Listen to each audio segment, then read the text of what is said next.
There will be, not yet, but we will have Jane Murray providing an update on the speed management review, Beata with the welcoming communities, and then Karen, who's the applicant with the discretionary fund application. They're all planning to Zoom in. Right. Yeah. Well, I haven't, there's nobody else in here as yet. We do on the table those barcodes. QR code.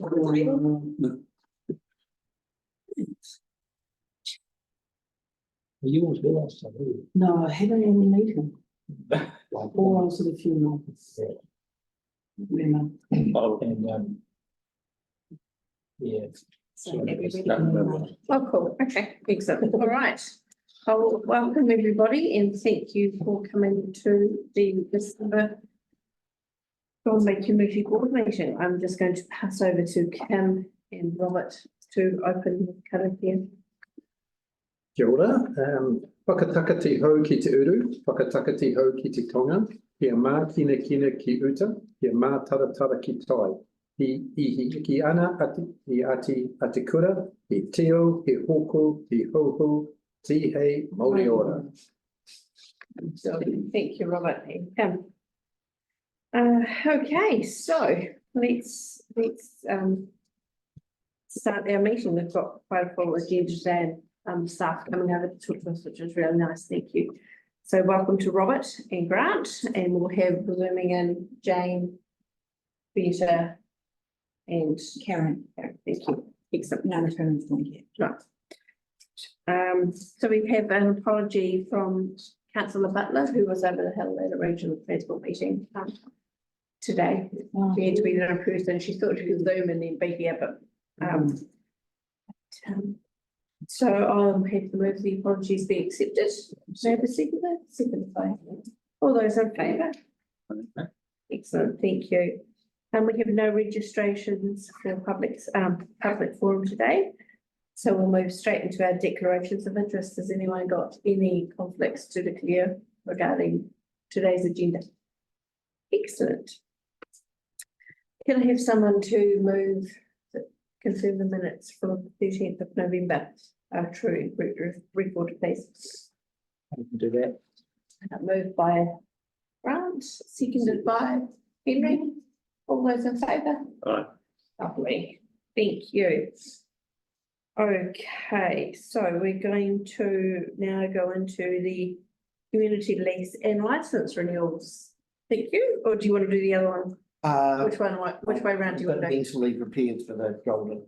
Okay, let's do that. Golden Bay Kayaks. Let's do that then. So thank you. We'll do that one first. So there's a bit of technicality around the situation with the Golden Bay Kayaks, and the land that they utilise is not technically a reserve. So it's just held by the council in fee simple, so just with a normal title. But under the Local Government Act, it is a park. And what that means is under section 138 of the Local Government Act, if you intend to dispose of a park, you have to go through full public consultation. Now that makes perfect sense. You would hate to think of a council just selling parkland without talking to its community. But under section 138, a lease of longer than 6 months qualifies as a disposal. So in essence, it doesn't really matter what type of lease we were to contemplate for Golden Bay Kayaks, we have to go through public notification. I mention in the report that I was involved 8 and a bit years ago in granting the present lease to Golden Bay Kayaks. And I'll admit that at that time I was probably of a bureaucrat's view that you shouldn't be using public land for a commercial purpose. But I was quite moved in attending the public consultation hearing.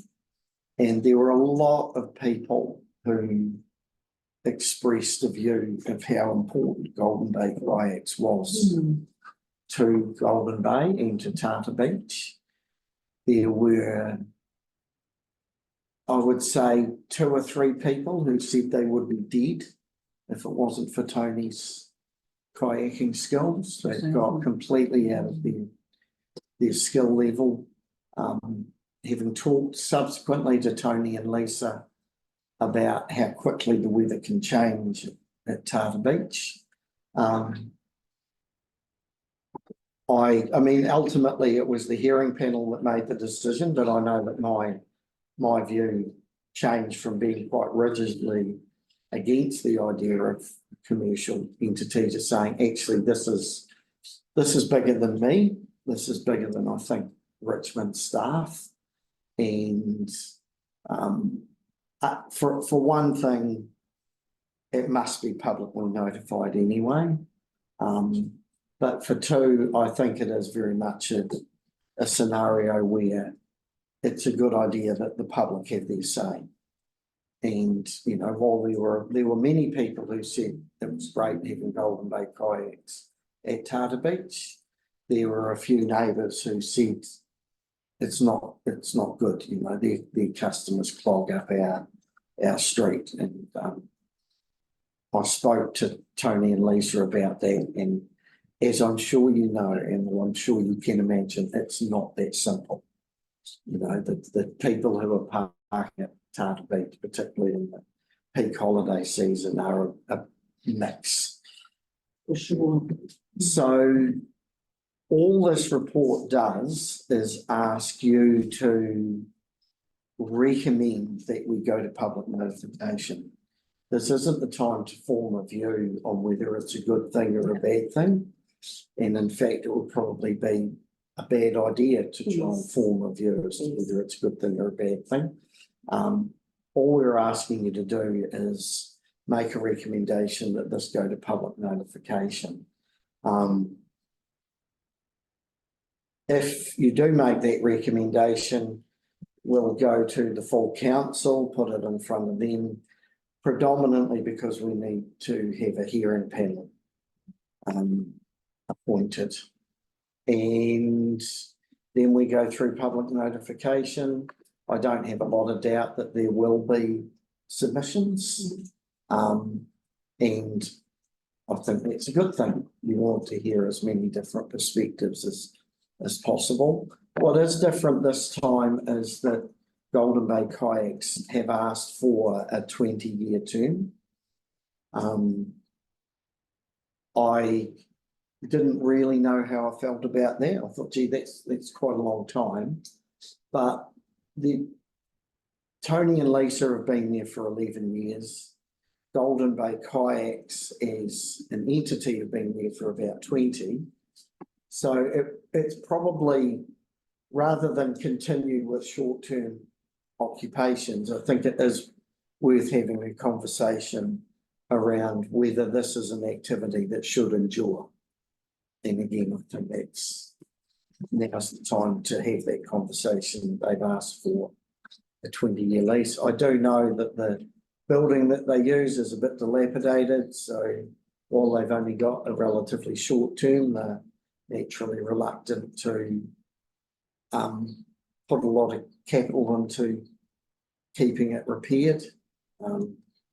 So I can see from their perspective the logic of seeking 20-year term. So And that's determined by the hearing panel, and yes. so when you say the conversation, because the conversation now, it's not our conversation. No. So, but I did want to make the point that, you know, this is quite a quantum leap from what's happened in the past, whereas it's just been either, it was initially 5-year leases and then we moved to 3 + 3 + 3, which is now at the end of its term. So I'm sorry, this is my first appearance at a community board meeting for quite a long time. I think I have been here, but Yes. but not, I think only Abby would know me as a community board. Right. Grant, so. Yeah. So waffled for quite a bit, so please feel free to ask any questions, but Just through the chair, if I may, Sure, sorry, yeah. how is it a park and not a reserve? I mean, why, and what is its history, just a little bit, if that's possible? So, do you know? No, I'm just asking for next. I'll be honest and say, I don't know why it's not a reserve. So it just has a fee simple title. I do mention in here that if it was a reserve, that would change the legal complexity quite a bit. I think the council's owned it for probably about 30 years, so it may just have been how it was transferred to the council at the time of subdivision. Just adding to that, you say disposing of it equals a lease of more than 6 months. Is it possible for the council to just go, look, sell it? Is that a bigger kind of conversation? So it's definitely possible. I think that's such a different conversation. Yeah. That, permanently disposing of the land would be permanent. That's right.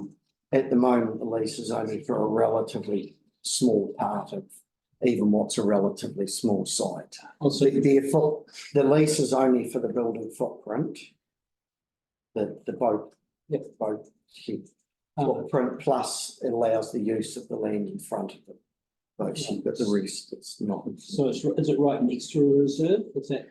Yes, so there's Esplanade Reserve at the front. Yeah. And there's a recreation reserve. Chris might be able to help me. That would be to the west. North.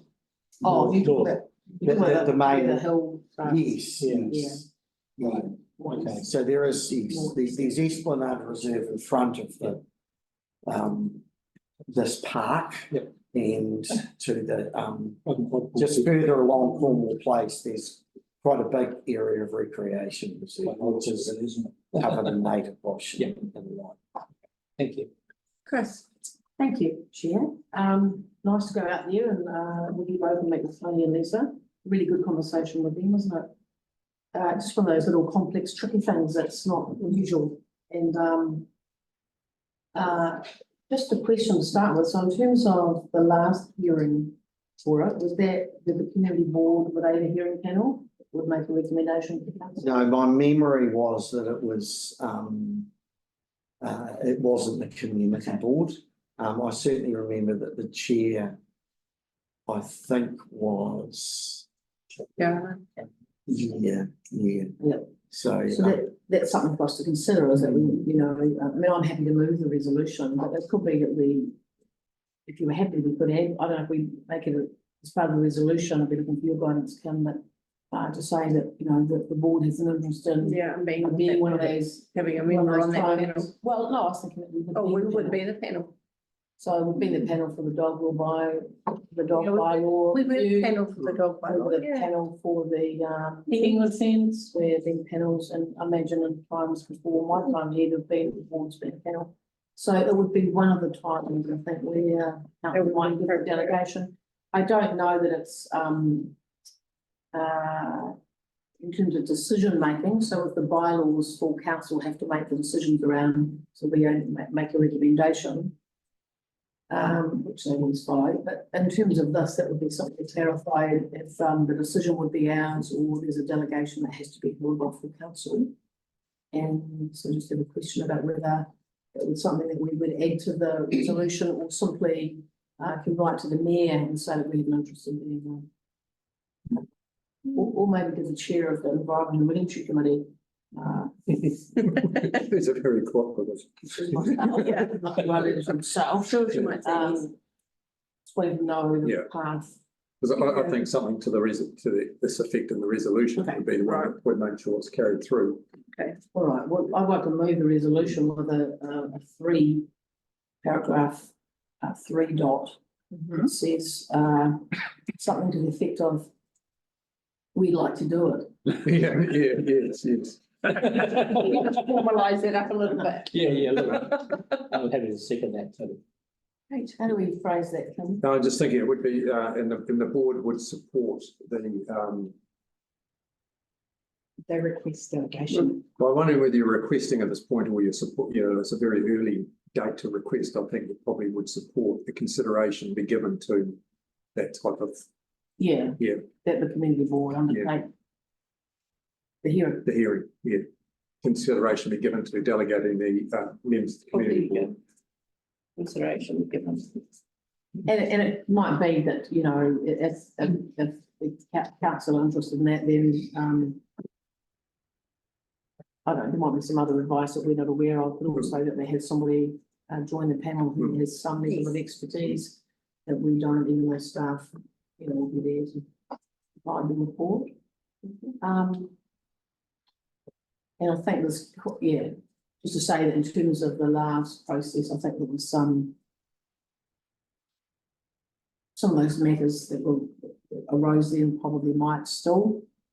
And Robert made mention of one about car parking on a public road, and you know, some batches have 6 cars of family visiting, which is fantastic, and on the road. So a lot to work out and not to be worked out today. No. All right, how do we get on, Jess? Robert, when Some you take this back, it'd consideration. be close to just seeing what role the Environment and Regulatory Committee can have to play. Take it rather than go to more government. I think that's still request. The thing is, sorry, Just change it and we'll read it out. as far as I know, there's no delegation under section 138. Those of council. So the hearing panel would make a recommendation to council. Well, so Regardless. through use. All the hearing panels that I've been involved with make a recommendation. That was my understanding, and Yeah. then council decides. Yeah, but what I will be going to is going to the council at this point is to say, do you support public notification? And please appoint a hearing panel. I think everybody here is thinking, well, the council can probably, at least technically, delegate the decision-making power to, but that's not normally how it's done. So either way, it would either be the normal scenario, which is there's a hearing panel and it makes a recommendation to the council. Yep. That means I've got to go to the council to get permission to publicly notify. Then the hearing panel, and then go back to the council to give effect to the recommendation of the hearing panel. Which is the usual thing that we Yeah, do. that's the routine. Yeah. way. But in the recommendation to the council in the first instance, you'd be noting that the Golden Bay Community Board had asked to be given consideration to be that hearing panel. Yes, and potentially also having the full delegation to Well, actually if you make a can decision. go that far. Yeah, Yeah. and that's Yeah. what Yeah. I don't want to make, because No. I literally don't know the answer to that. And I think if it's, the point at which, yes, more can be the hearing panel, then we get clarification that. Yeah, point that around we what make that a would look decision, or like, we yeah. make a recommendation Yeah. based on, So you're happy with that version, Chris? I'm happy to move that, great. Councillor Webber second, lovely, all those in favour? Aye. Excellent. Everybody happy? If that's a tick. Grant. Or Robert again. Well, yeah, I'm just. Robert again. Yeah, well, this- Alright, sorry. So this is a little bit more routine, touching wood and whistling. So we are going through, we're trying to play a lot of catch up with our community leases. They get compartmentalised by legislation. So with a community lease, if it's mentioned in the management plan and it's on a recreation reserve, then there's no requirement for public notification because it's already been through the that process within the management plan process. So these 5 fit into that category, but there will be others within Golden Bay, and I'm sorry, I don't have any specifics in my head, but I do. asked about Mohua Social Services, and I think the difference there is that they haven't had a lease before, Right. so therefore they don't fit as comfortably in this Yes, particular it is tricky. category, but I have mentioned that I know my team have been working on it.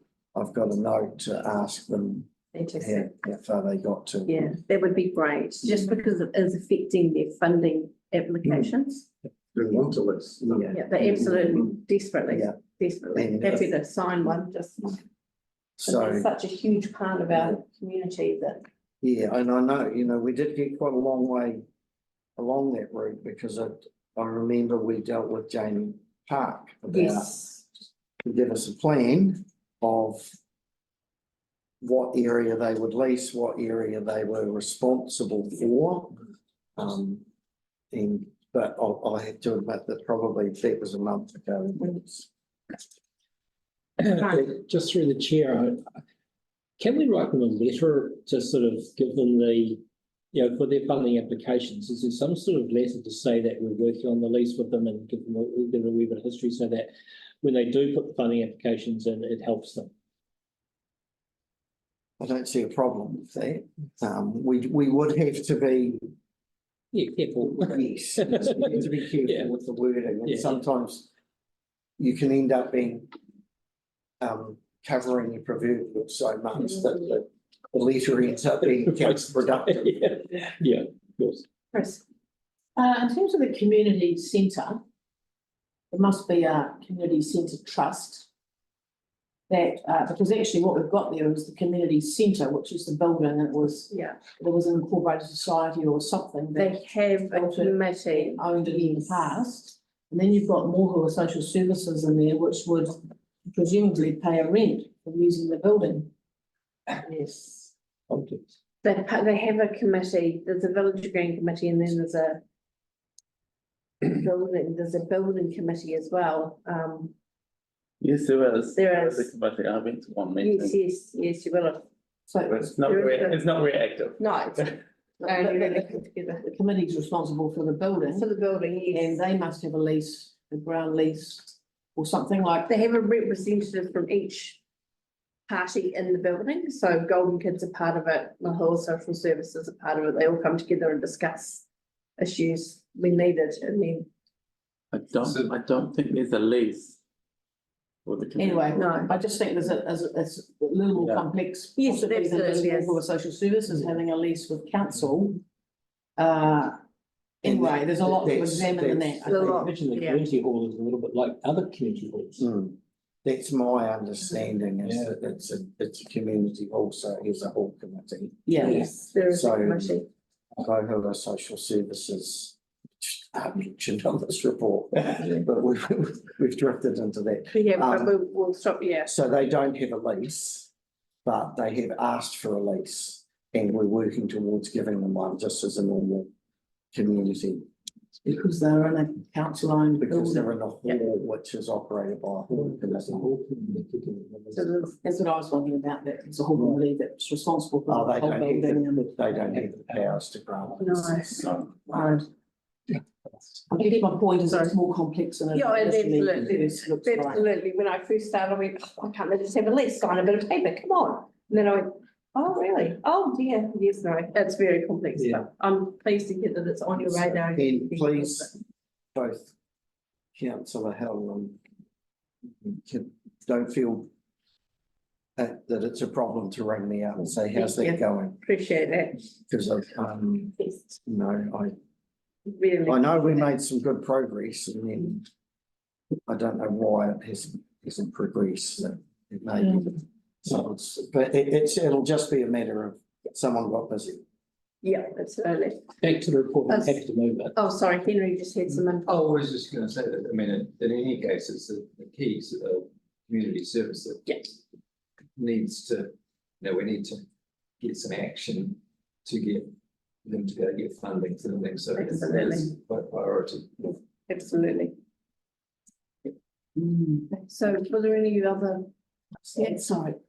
So there might be a time to tidy up what the role of the committee is. Yes. So if you're gonna have MSS has got a lease directly with council, I'm just not convinced about it, but then if you've got a hall committee, what are they responsible for? So That's a I think good we can't question. just, I think we can't just do one little bit of that, because the whole thing needs to be clarified. Just through the chair, I know that our legal team has been looking at many of our full committees and reserves committees, and I guess just reviewing what role they play Right. and whether or not they are still relevant, and that sort of thing. So Yes.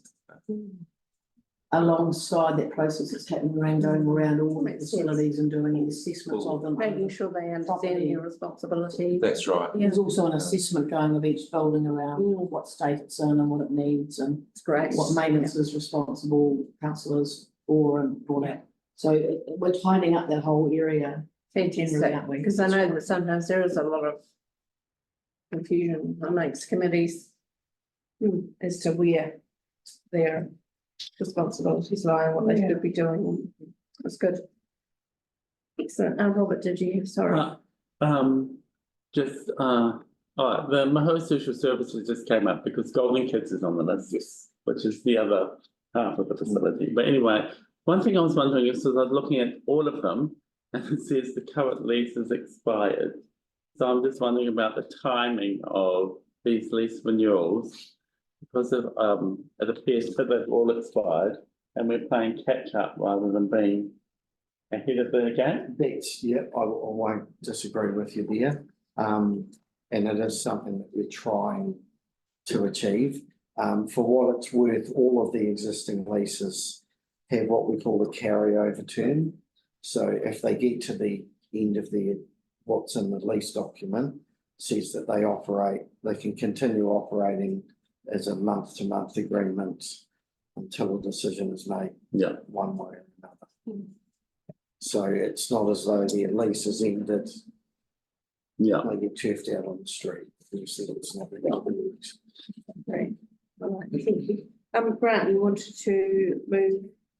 Have to move that. Yeah. Okay, seconded for that one? Seconded by Robert H. All those in favour? Yeah. Great, excellent, thank you. Oh, thank you, Grant and Robert, that's great. No, thank you for hosting it. You know, we had 2 reports. We thought were good opportunity. Nice to see, yeah, appreciate it too, because it's just that little bit further to go for you as well, but it's nice to be around the table. I'm glad you raised Mohua because it's, Thank you. there's a lot of things that go through my mind. Good to have it brought to the Thank top you. of the to-do list, and again, please don't hesitate to ask it. We appreciate your willingness to have a look into it. Thank you very much. Thank you. Okay, so Jane, oh, perfect. We're schedule. Lovely. Now, if I switch around and I'll take Robert's seat next to other Robert, Thanks, Grant. and then I can knock my neck. I'm not twisting my neck. Thank you. Thanks very much, Robert. Bye, Robert. Thank you, Robert. Bye, Grant. Yeah, I'll not break my neck.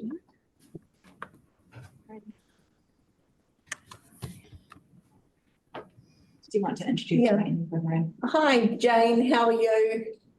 I'm good, thank you for having us today. Sorry, couldn't make it in person. I'm here with Bill Rice. We came and spoke quite a few months ago, I guess, about Yes. speed management now. Yeah. We would have loved to have come over to to Collingwood today, except we've had the regional transport committee this morning, so the timetables didn't quite align, but I'm there in spirit.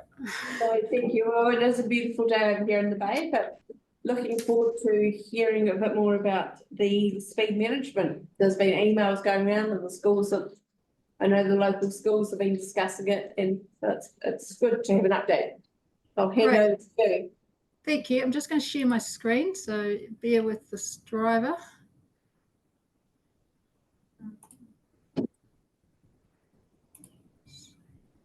Yeah.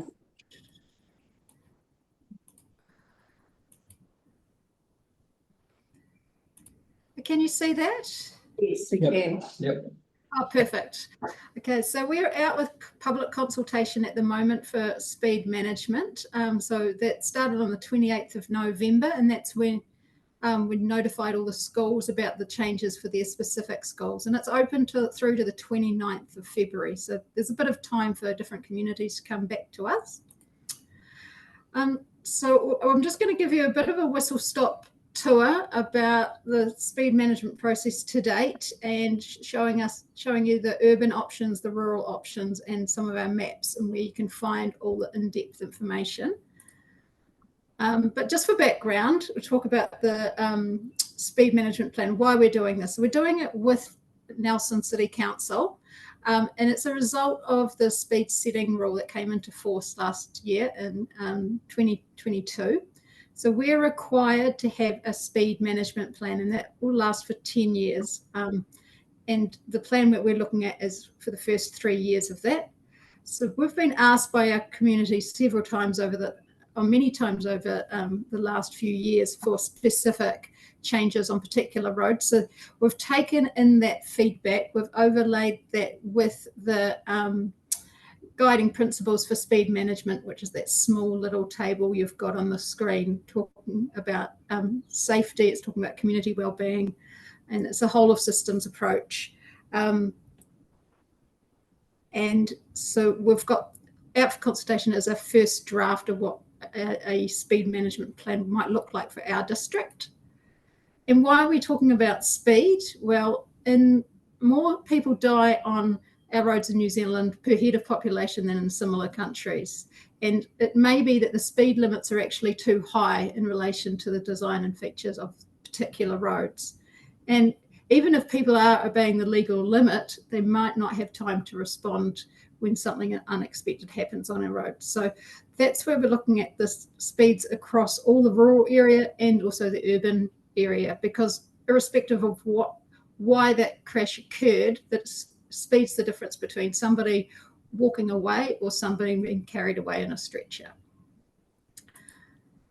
And recent evidence across New Zealand shows that these speed reductions are working in terms of reducing deaths and serious injuries on our roads. So for our district, for State Highway 60, once we'd reduced from 100 to 80, there was a reduction of 63% in deaths and serious injuries, and then 93% on the road between Picton and Nelson. So we can see locally that it does make a difference. We've also ran a survey nearly 4 years ago, and we got really good feedback from 2,000 people across the district about what they thought of speed limits on particular different types of roads. For instance, 91% thought that speeds should be less than 100 on our windy, narrow, unsealed rural roads. And 81% said actually a speed limit of less than 50 is right for our busy residential or school roads. So we have heard in the past people are wanting lower speeds. We've come out with a plan showing a range of options, and this is what we're testing with our community. So what have we got in our plan? So our plan has got 4 options for our urban area. So we'll just whip through some of what the options are, and if you've got questions, please let me know. So for rural option A, this is the do minimum, and it's predominantly focused on what changes we can do around schools.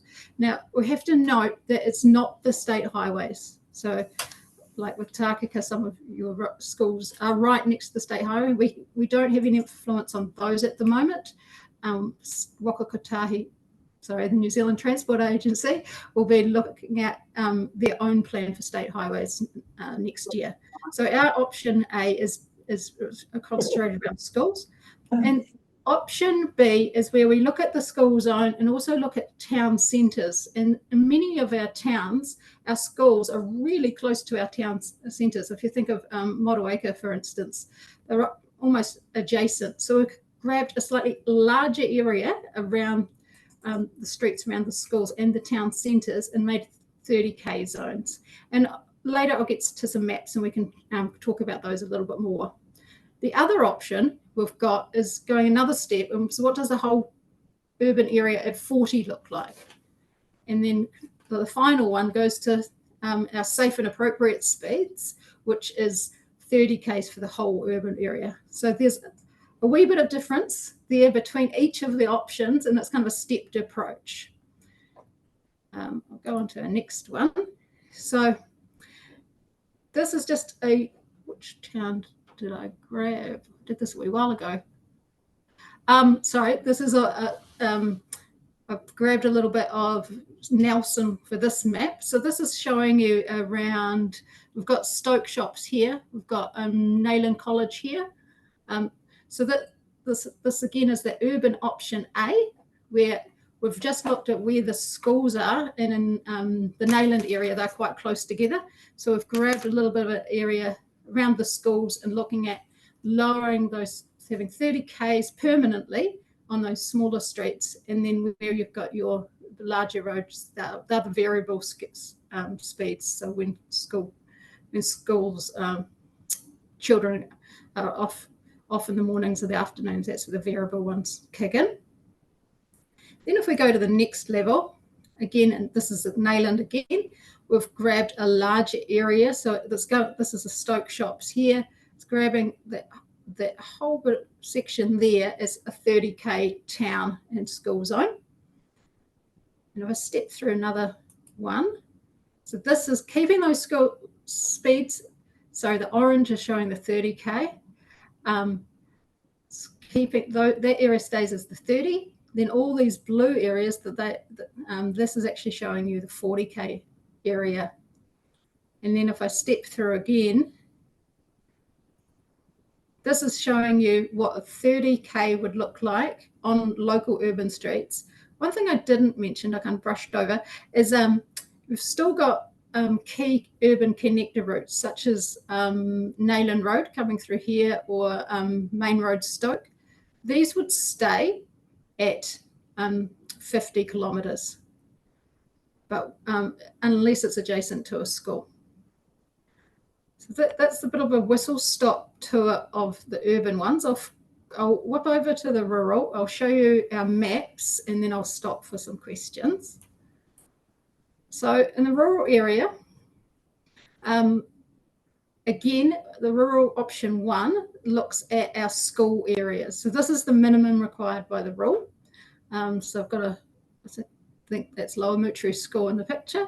So we're looking at either 30 k's or 60 k's, depending on the school environment. And then the option 2, again, keeping with the schools, they stay those lower speeds, but we're looking at 60k for the rural residential, or the winding and narrow unsealed roads, such as the road out to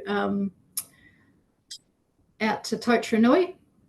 And then 80 kilometres on our high-risk rural roads. So we've got patches along the Mutri Highway and also on the Kareri Top House Road, Kerr Hill Road, where we know several accidents have occurred, and we're looking at making that safer by lowering those roads to 80, but also the adjacent area.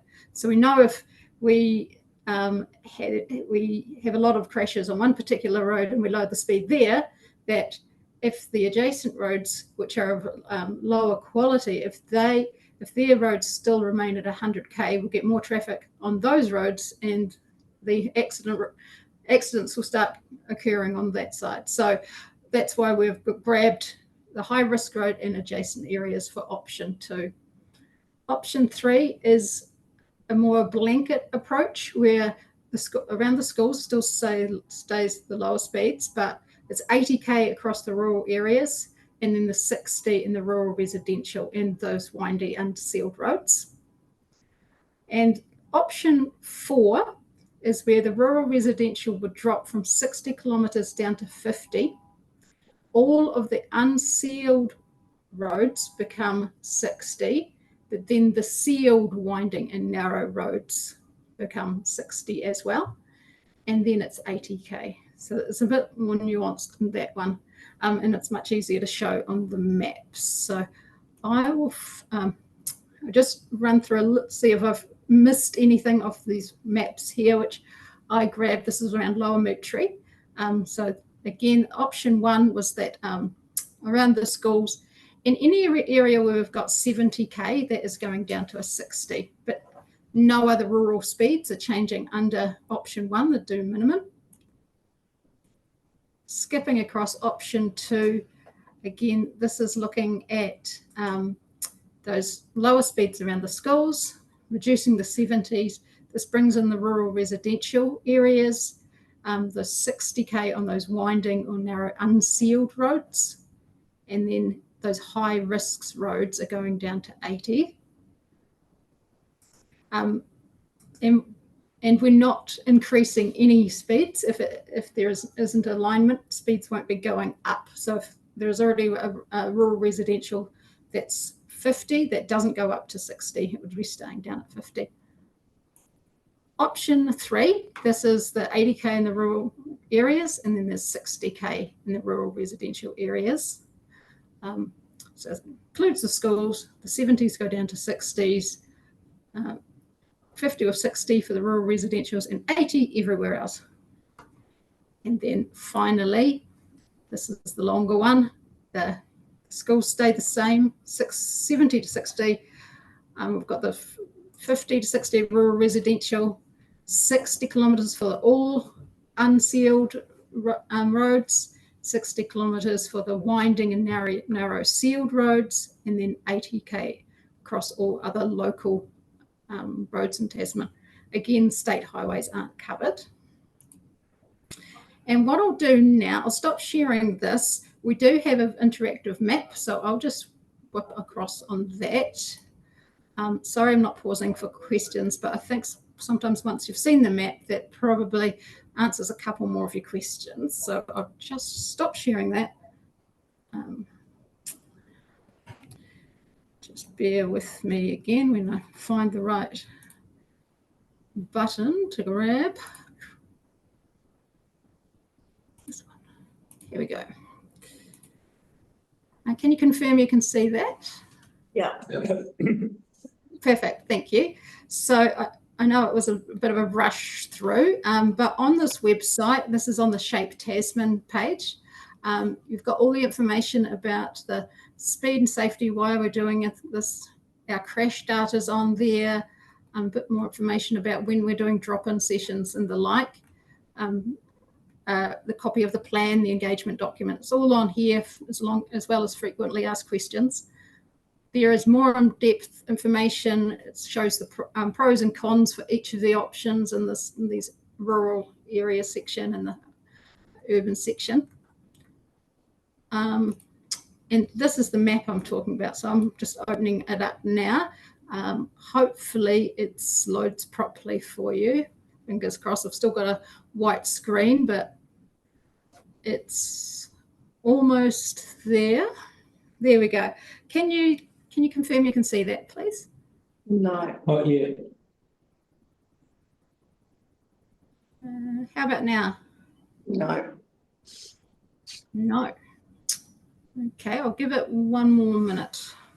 That's a long time. I'll give it about 10 more seconds. Let me know. Has it opened in a new window, Jane? Maybe. Okay, maybe I'll stop sharing, go out and come back. That Hold might on. help. Yep. Try this again. Share screen.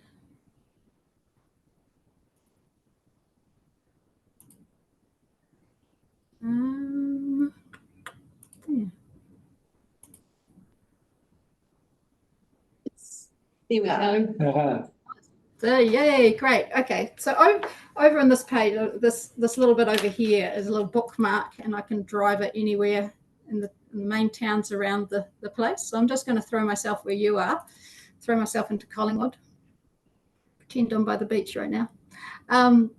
So this is showing me the township of Collingwood, and over here I've got my layers list. So I'll just get rid of my town list, layers, and I can drop down on this part here.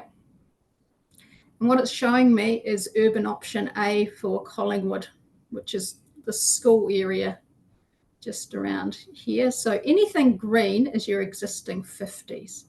And then it will show you the orange part around Collingwood.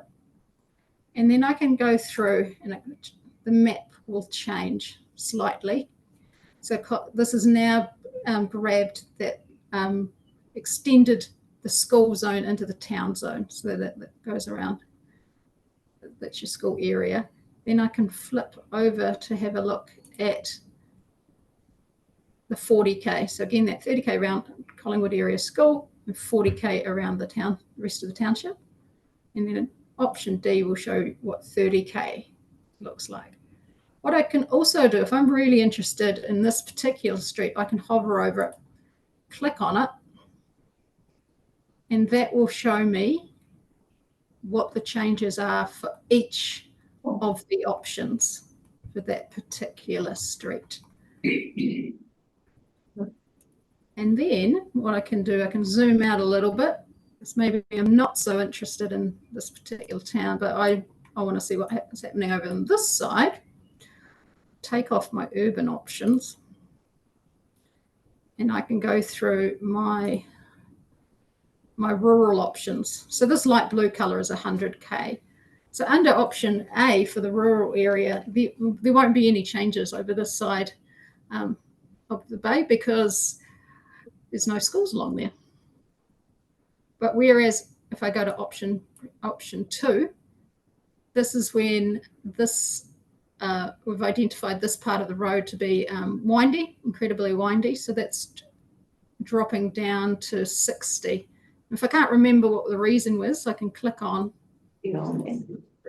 Dry Road and it will show me this part of the road is narrow, unsealed and tortuous. Good word.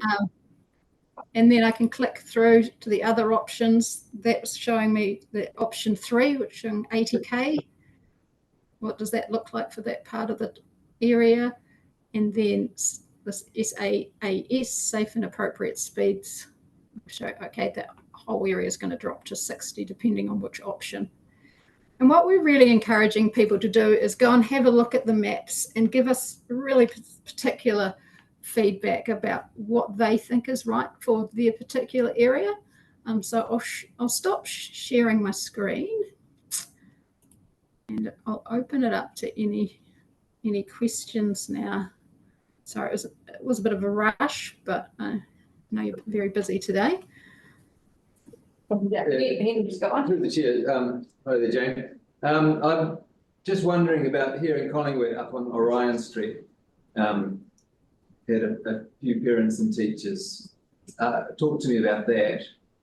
Just with this process not happening until being sort of dragging on to February, late February, the school term will start.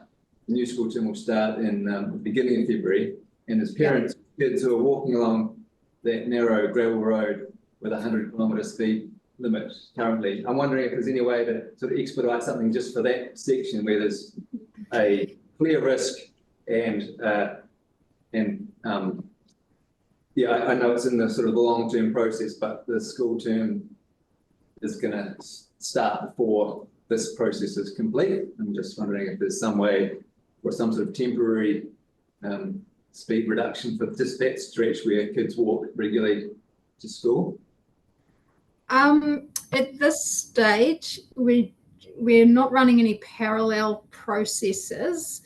So it would be, this goes out for consultation. There'll be hearings in April and then implementation, hopefully the 1st of July. And through through this process, we're hoping to identify the priority areas, which, as you say, is those narrow roads right next to rural schools, or in this case, it's not in a rural area, it's in a township. So, but what you're the second person who's asked me this today, and somebody's asked me about a different site.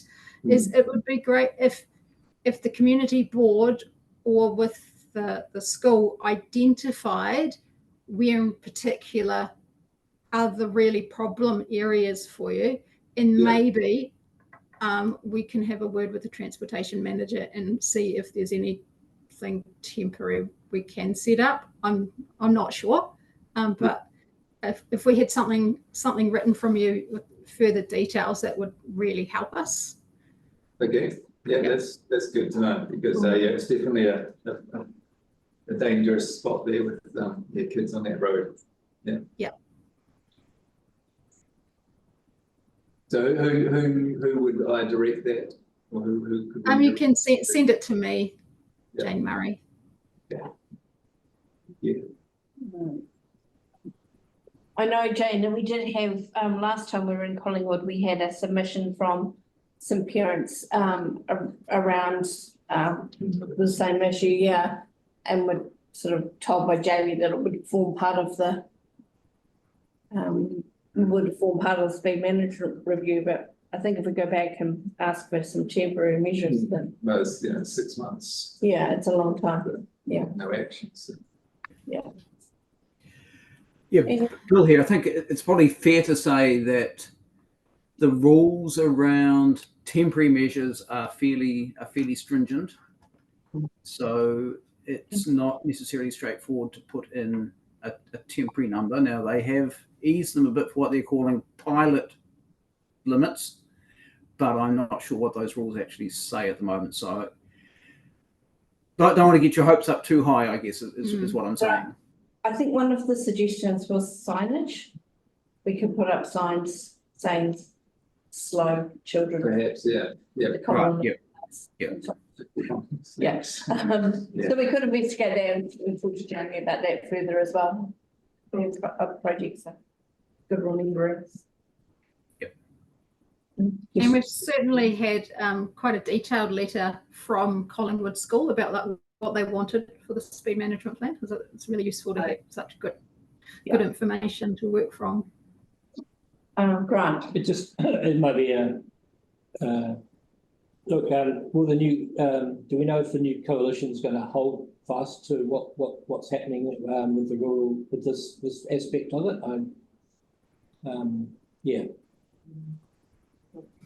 Are they going to change the system halfway through your process, or?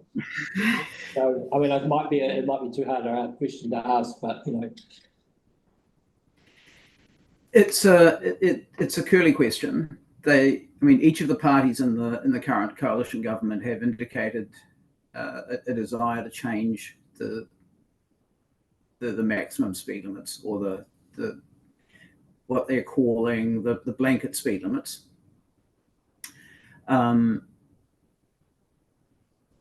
What that means is a little unclear at the moment. And one of the problems we've got is that the rule as it stands requires us to complete this by June or July. And until that rule is changed, we are obliged to comply with it. Yeah, that's what I thought. So there remains a risk that the government may change the process, although having said that, in 2017 the government changed, and they wanted to change the speed limit setting rule, and it took them until 2022 to complete it. So it's not necessarily going to be a quick process anyway. So there's quite a level of uncertainty in where we're at with that. But I think also the starting point for our speed management plan has been around schools. So I certainly don't know what the central government may do for its future speed management plan, but if we work to what's there and safety around schools, and we're listening to our local communities about what we want to do, because we're responsive to them, hopefully we can see the changes we want to see quickly.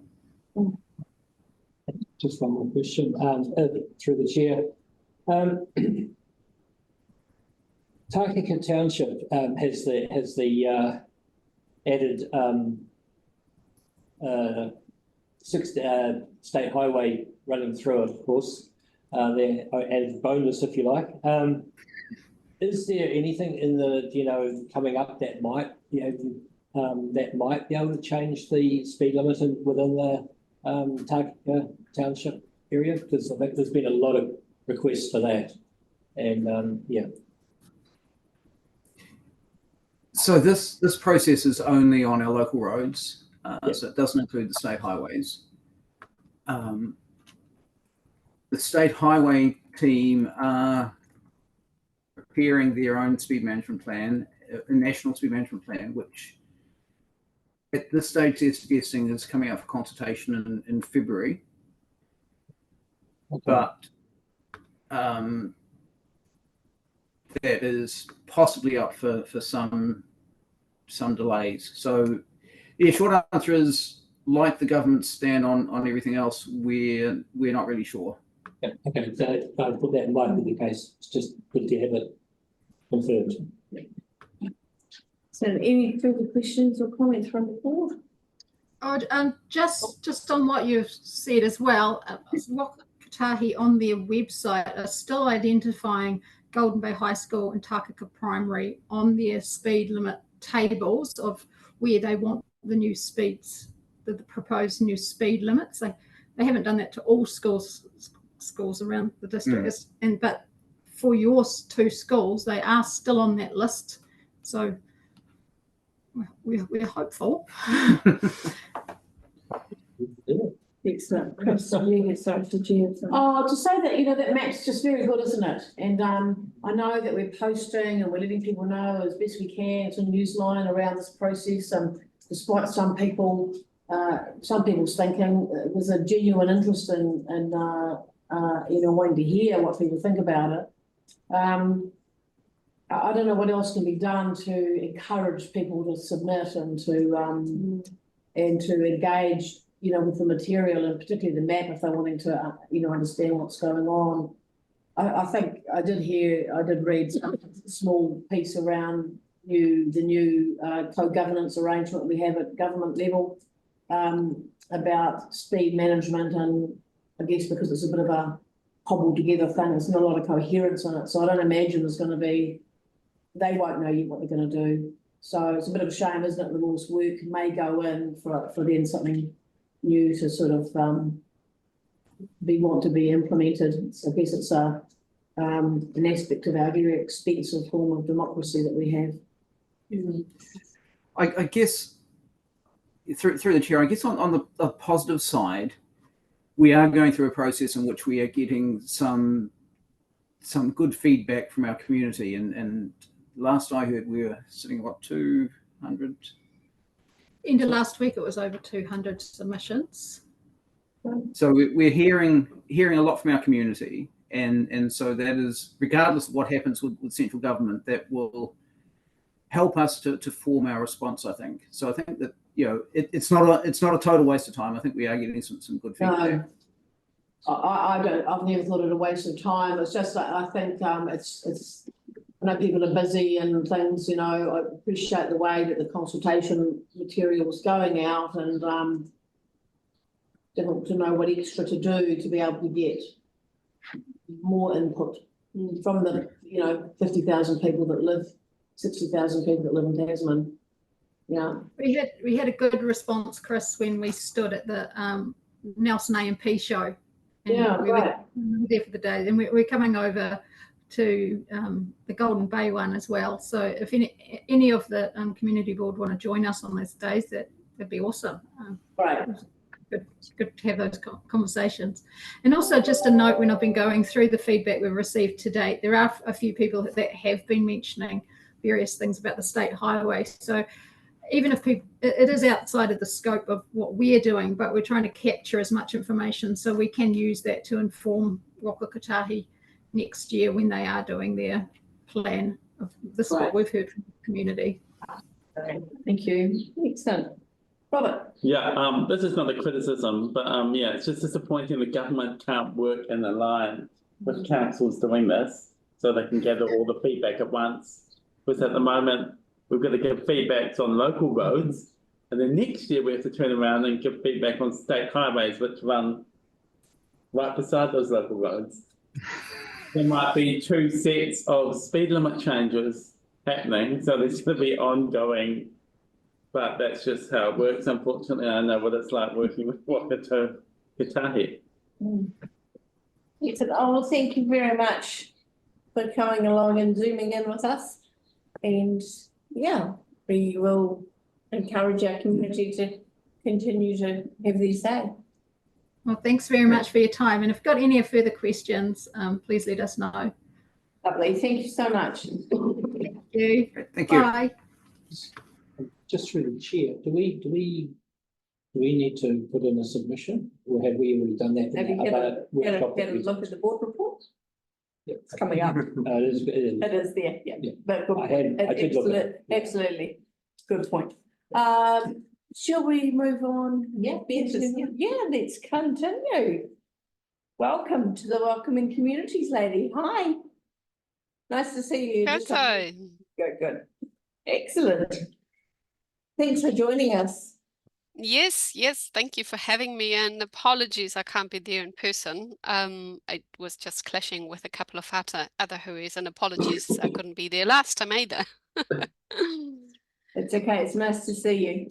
Yes, so I think we're having a bit of a mixed situation. Some of you know quite a bit about welcoming communities, and others know not so much. I thought I'd give you an update today on everything that's happened, and also have a bit of a look into the future with you, where you want to possibly get involved or think about actions for next year, or just give me feedback about your local community. I have prepared a shortish presentation just to make it easier to follow the information. Is that good for you to go? Yeah. Wonderful. So, Welcoming Communities is a nationwide program. It is basically a settlement program. Some of you might have heard many years ago we had settling in support services, we had a newcomers network, all this sort of ceased over the years, and now we have Welcoming Communities, mainly funded by Immigration New Zealand. And after starting it in 2017 with 5 pilots, it has grown a lot. If you look at the map, we now have 35 councils that participate, and they had to put a cap on it to say we can't take any more on board. I started in April 2022, so time seems to be flying, and I've been implementing it locally as much as possible. I am only a part-timer, and I cover the whole region with this 0.7 position. Sorry, the presentations aren't. Have you switched slides? It's still on this slide. It's not moving through. Oh, it's moving on my screen. That's weird. If you're doing a slideshow, Beata, at the Yes. moment, seeing your main screen, your main public. Yes. Okay, I double check my settings because I'm about to move to screen slide 3. No, we're still seeing slide 1. Okay, hang on. I go into the presentation.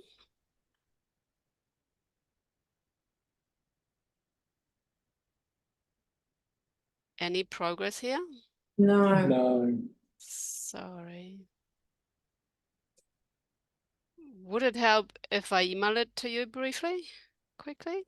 Jess? You can, or if you just stop your share and then go back into it. Bring up, stop your share, go into your presentation, and then go back into screen sharing. Okay, stop sharing. Share screen.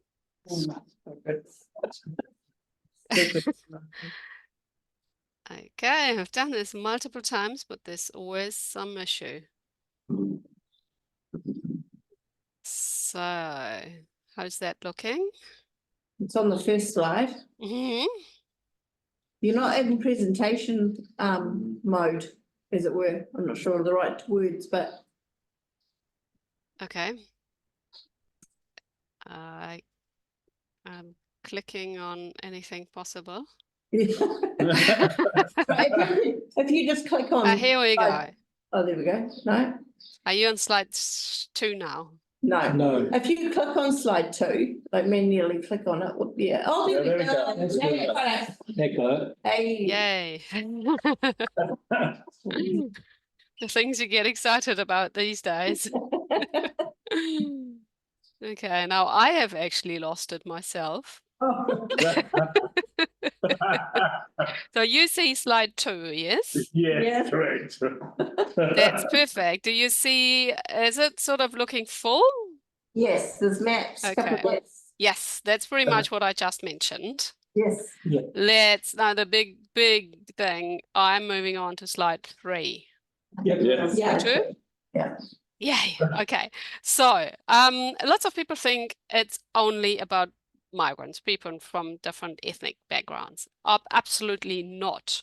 So it is actually relevant to people from all cultures, including New Zealand, European, and of course, including Maori. It is really about attitudes and awareness that people who have moved from A to B, whether it's within our country or from overseas, just have special needs, and even not all of them. And also that it really relates to council. I'm going to tell you a bit more about our outcomes shortly.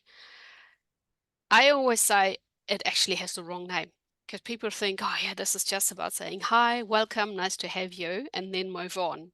But it's actually not. It is much more about inclusion, about long-term outcomes, and what we call social cohesion, because an initial welcome doesn't really cut the mustard. And a lot of people also have problems because this welcoming stuff is so fluffy. That's what I very often get to hear.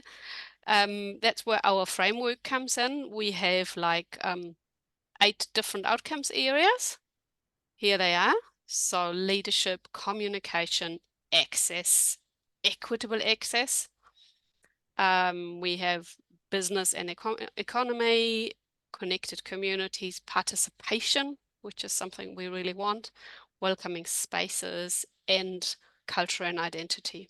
So it covers a lot of areas. And for all these areas, I have more sub-outcomes as well, and a lot of it has to do with council's responsibility, but a lot, of course, also just happens within the communities.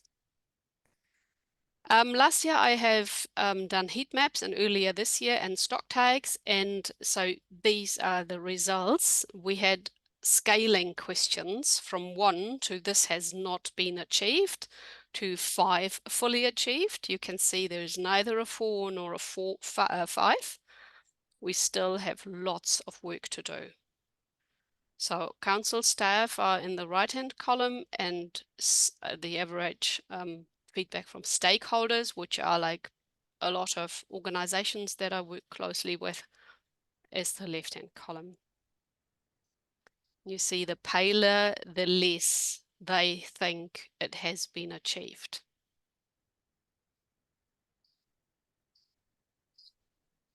Do you have any questions or comments on that?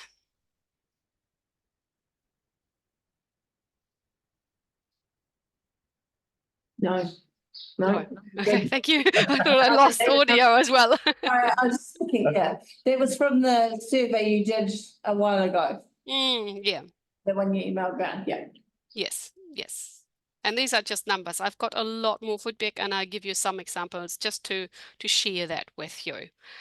But what I want to talk you through is basically just a brief example, having 2 families, mum, dad, and 2 kids, similar age. one family moves here from the UK and one moves here from Cambodia. The UK family get jobs at the medical center. The Cambodian family, the dad gets a job on a farm. It's very stereotypical, but this is actually very often the case. So if we have a look at what are actually the success factors, what will help both those families to find their feet, to settle in successfully, to become included into everything and stay, because retention is a serious issue lots of employers are dealing with.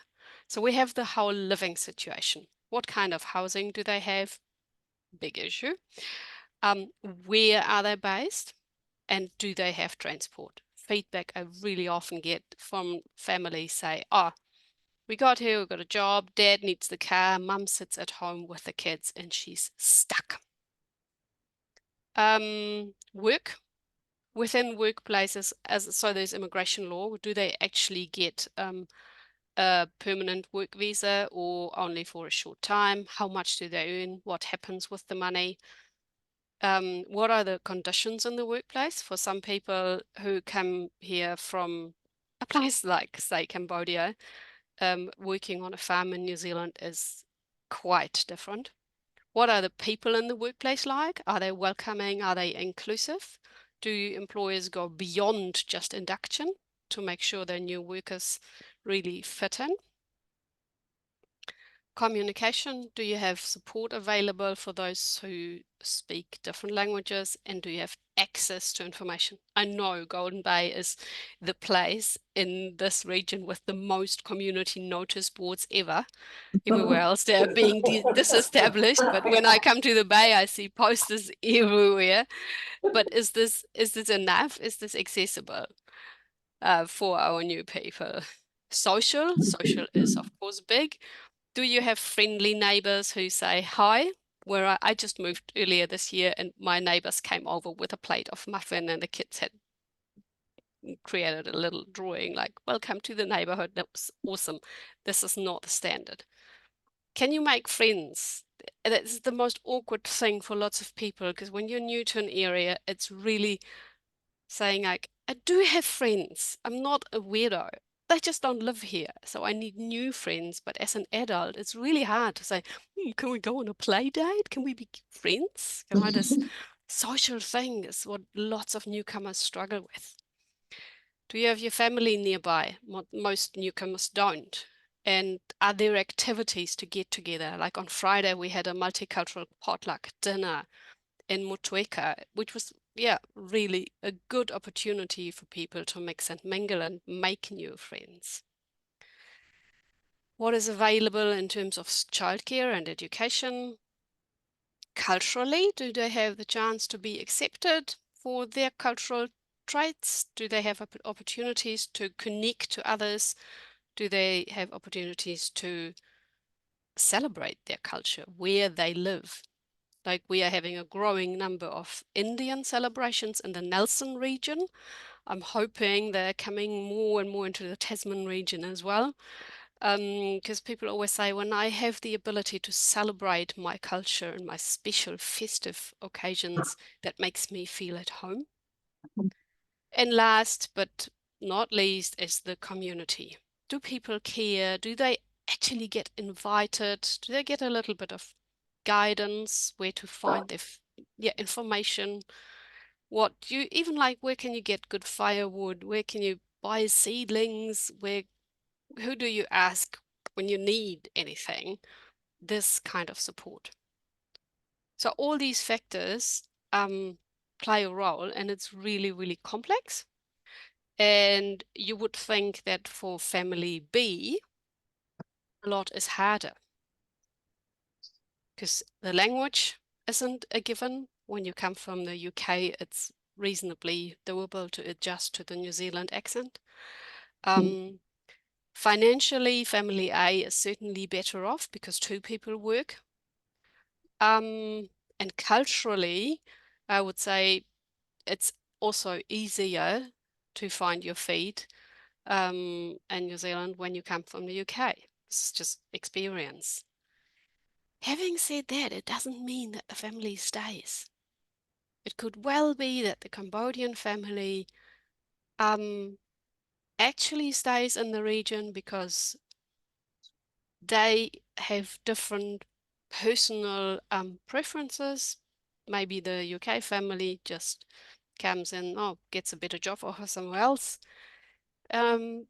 They were tired of the busy life in the UK, but then New Zealand is maybe too quiet. So there is absolutely no way of predicting what helps.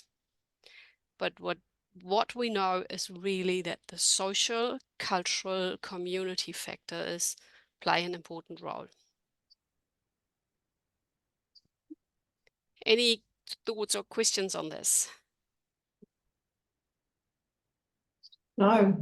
Cool, then we head on. So I'll just show you some quotes from our newcomers saying what has actually helped. And it literally confirms a lot of what I've said before. It's the people in the local communities that put on little events, that invite them, come along, I go to book club, why don't you come along? Oh, let's put on an event with a cultural focus. Really nice people at work. Libraries play a very important role, and sports as well. Putting on sports opportunities is a very big factor. It has to happen locally. And I know there is quite a bit going on in the Bay, but I'm not always up to date in too much detail. This is an interesting one about barriers. What did people consider the worst things, the most, the hardest barriers? And of course, finding housing is up there. We're not surprised. But number 2 is making friends and meeting like-minded people.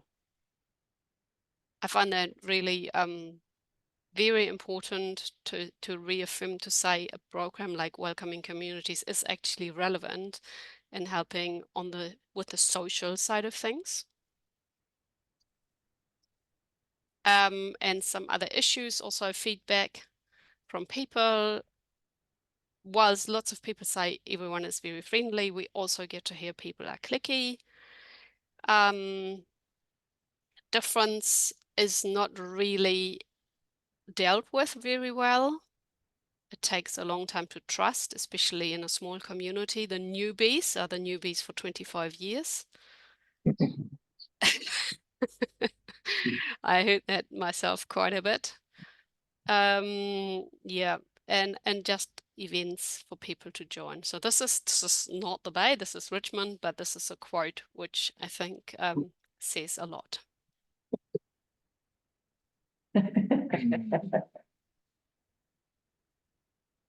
Yes, and then we asked, of course, what would you like to actually see happening? And results were, especially in the smaller communities, having a special hui in the local centers to welcome new people. Even, like I said, a potluck dinner. We have to implement it strategically, and that's where you as a board can also play a role communicating this to other elected members. Community spaces where people can come together physically.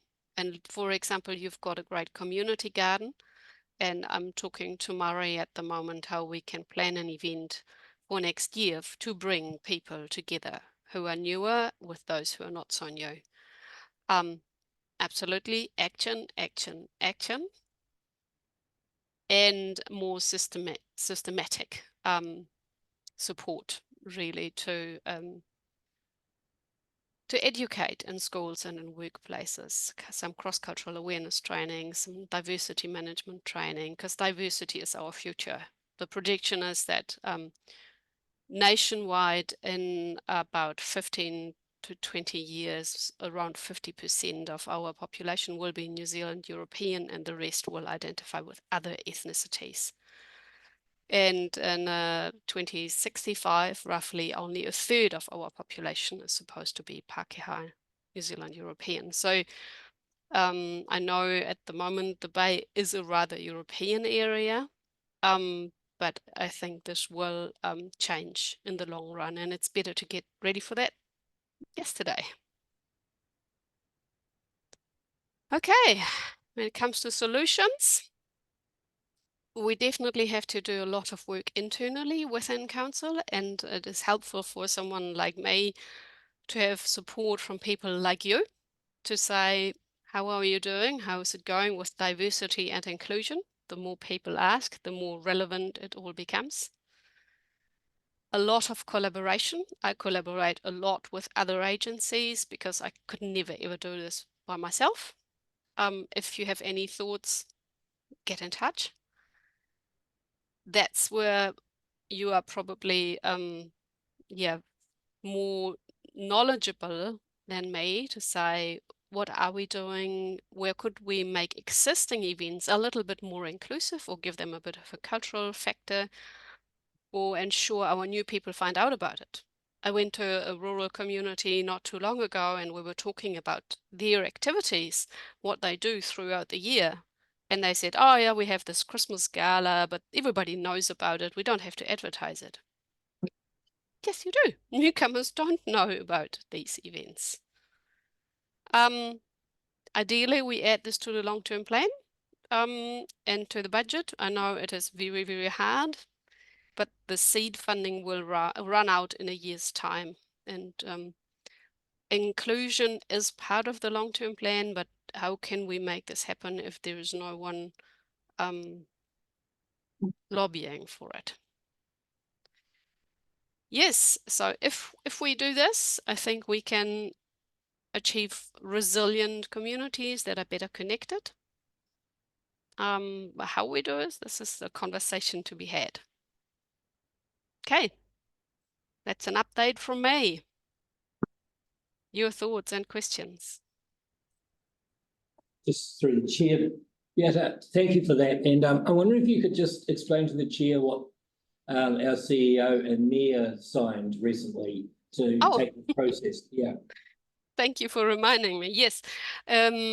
Yeah, I mentioned those outcomes, and we are working within a framework, and we work within an accreditation framework, which has a total of 4 levels, but nobody has ever achieved level 4. Some of the very early communities are looking at achieving level 3. We have just had level 1 signed off by the CEO and the Mayor in October. Right. Which is a statement of commitment.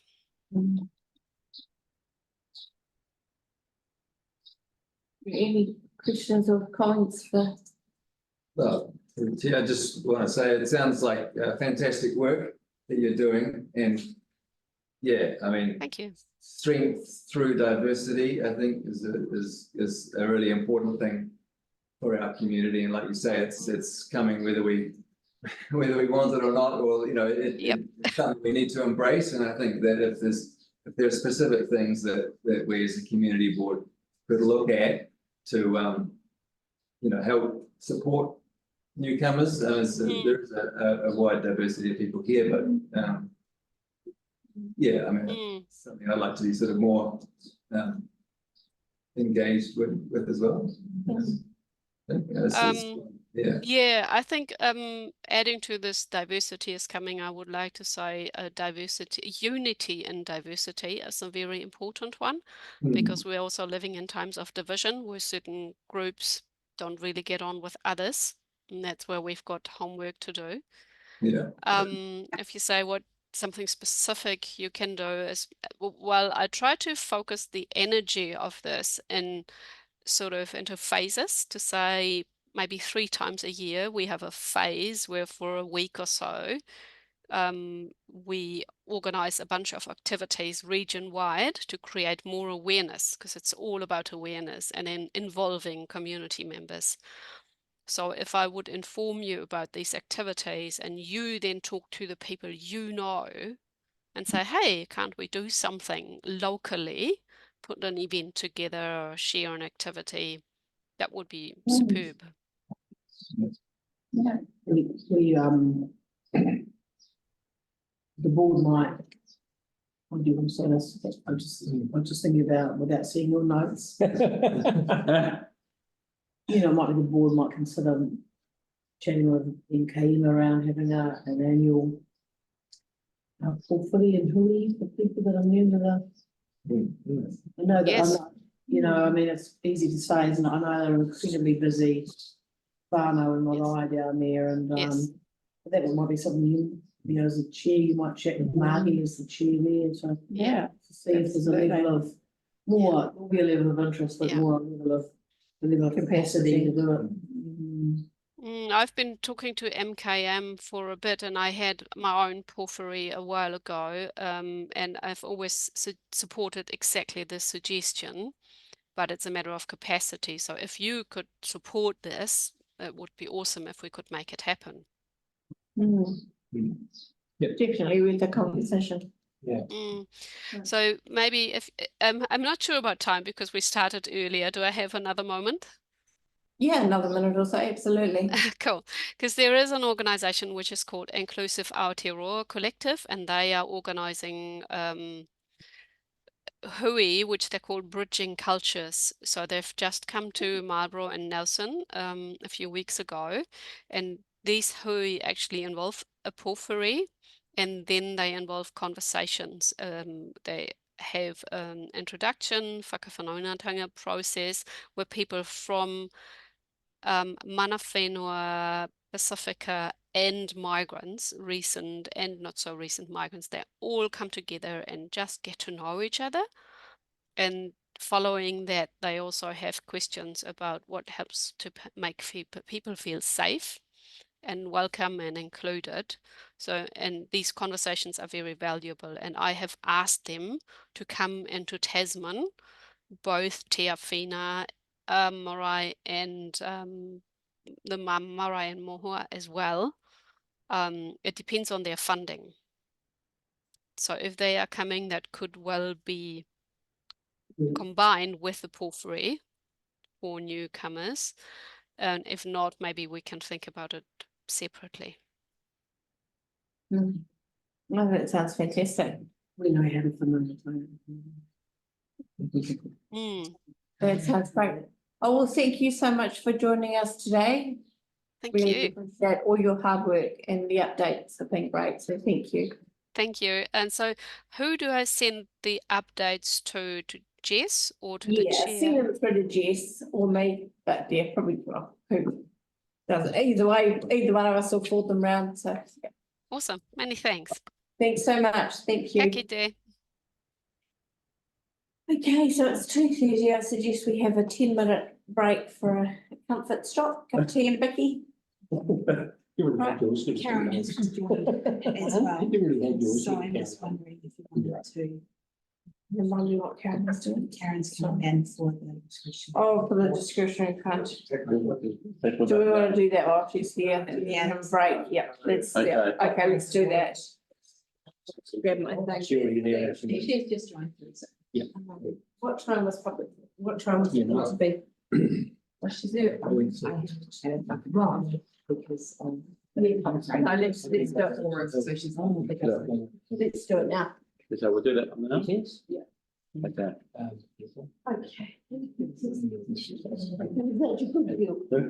Okay, all right, is she unfrozen? All right, hi Karen. Hi, how you doing? Thanks for joining us, Karen. Now, I understand I wasn't at the last meeting, so I understand that you put in a discretionary fund application and the board had some further questions, which you provided the answers for, so thank you for that. Did the board Not a have problem. further questions around what Karen has provided us? No? All good. We're all happy? We're all pretty clear there, yeah. Okay. Further along, yeah, further along. Keep going, more stuff. There it is. Cool. So Karen, you're wanting $388.44 for That's your correct, yep. the sentient clan services, and that's to have 2 of your work service dogs assessed. Is that correct? Is that correct? Yes, so they would be therapy dogs. There's no established regime for service dogs Oh, sorry, Rob. specifically to do. Yeah, yeah. And so I previously ran the Nelson Ark for 12 years, wow. worked with over 200 dogs. And so I moved into the Bay earlier this year and have previously done some visits historically through Peaceable Kingdom to the Golden Bay Community Hospital. And so I'm looking at assessing dogs in the area so that I can offer services for young people, but also on a voluntary basis, taking dogs into aged care in the hospital facilities. Amazing. Okay, do any of the board members have any comments or questions? So, yeah, I do. Who actually assesses the dogs? Lisa Cassidy. So at the moment, so previously it has been Vicky Pickering or Sue Walsh over the other side of the hill. And here in Golden Bay, we have Lisa Cassidy, who was previously involved with Dunedin Dog Rescue. So I had a discussion with both her and Graham Hampshire, and Lisa is prepared to do those assessments and then would look at, between her and Graham, offering any support or additional work that would need to be done with the dogs. As part of the assessment, it's around what are the dogs able to do. So it's essentially a personality assessment, but then it's looking at, can the dogs work one-on-one, small groups, and are they suitable to go into a school setting, a hospital setting, or what have you. Yeah. Cool. It just gives my extra question to that is the qualifications that she has. Do they fit this? So basically, in New Zealand, we have an interesting situation where, yes, there are registered dog trainers, and it's about specific training that they've done. And so unless you're affiliated and doing like assessments for dogs, either as support dogs, i.e. for epilepsy or whatever, there isn't a specific qualification. The organisation I'm associated with, I'm under the International Association for Animals Helping Humans, and we adhere to those guidelines. Lisa's background was that she did a number of assessments while she worked at Dunedin Dog Rescue and developed an assessment which covers all of those aspects. Right. Okay. Thank you. Okay.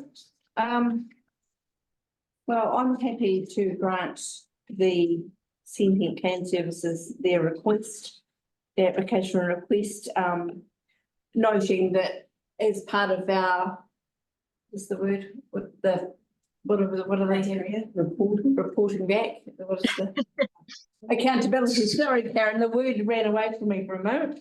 So as part of the accountability, we would need to, if you could include invoice proof and receipt and payment. And even, a copy of the assessment would be great. Just out of pure curiosity and nosiness, really. Okay, so with the copies of assessments, obviously these are dogs who are in the community. And so what I will be able to do is provide the assessment, but we may need to remove any owner information. Yeah, absolutely. Confidentiality. Yeah. Fine. Oh, definitely. Yeah, fine. Yeah, no, absolutely. So based on that, Dog one, dog two. can we have a seconder? Do I have a seconder for that? Yeah. Seconder by Henry, all those in favour? Aye. Right, excellent, thank you. So we'll grant that, Karen. Thank you so much for answering all those questions and coming back to us and being available. So really appreciate it. Yeah, sorry I couldn't be there in person, but yeah. Looking forward to seeing all the work, because I know personally, from personal experience, when I work up at the hospital and when we do have the dogs come in to visit the residents, it makes their day. Yeah, they love it. So. Yeah. And everyone loves dogs. Thank you. Well, I also work with horses, but they're not quite as easy to bring into the hospital. No, not so well. We have had one on the lawn. Yeah. Thanks so much, Karen. Jason will get that to pop into your account. Excellent. All right. Thank you very much. Thank you. Bye. Bye. Okay. 10-minute break now. Yeah, we will now go into a 10-minute count. Stop.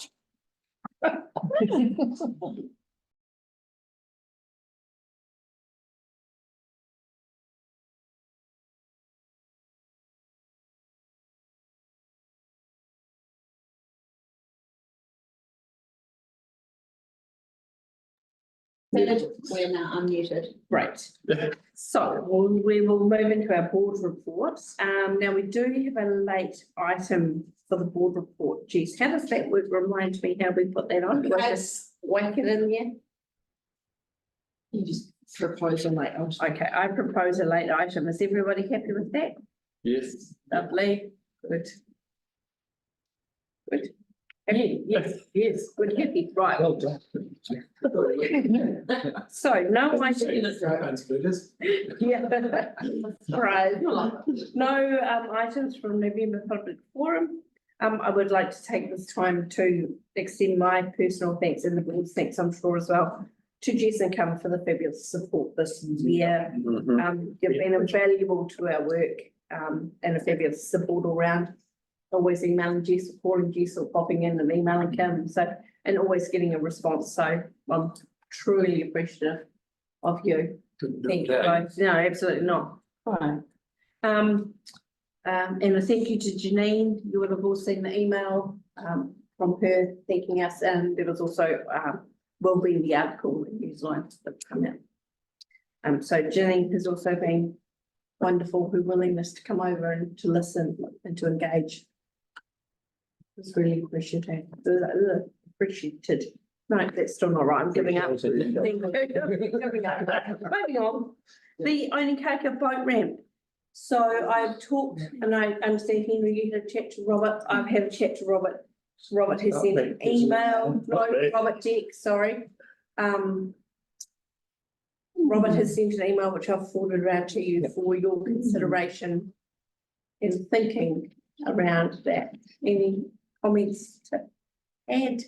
I wasn't aware there was through the chair. I wasn't aware there was a mitter. Do you know there was a mitter there? Yeah. All right. Yeah. There's lots of Well, middens. it's, Lots of there middens. was a middle in there. I mean, there's parts of it. So you couldn't put a road over the top of it. You can put a road in. So to build a little road there at the turnaround, is that, what is the best option to that you see? You know it well. Well, I mean, to make it sort of safe and usable, it needs about a metre or so, a small retaining wall and gravel, basically. But I understand that for the council to do that is quite a process. You know, they've got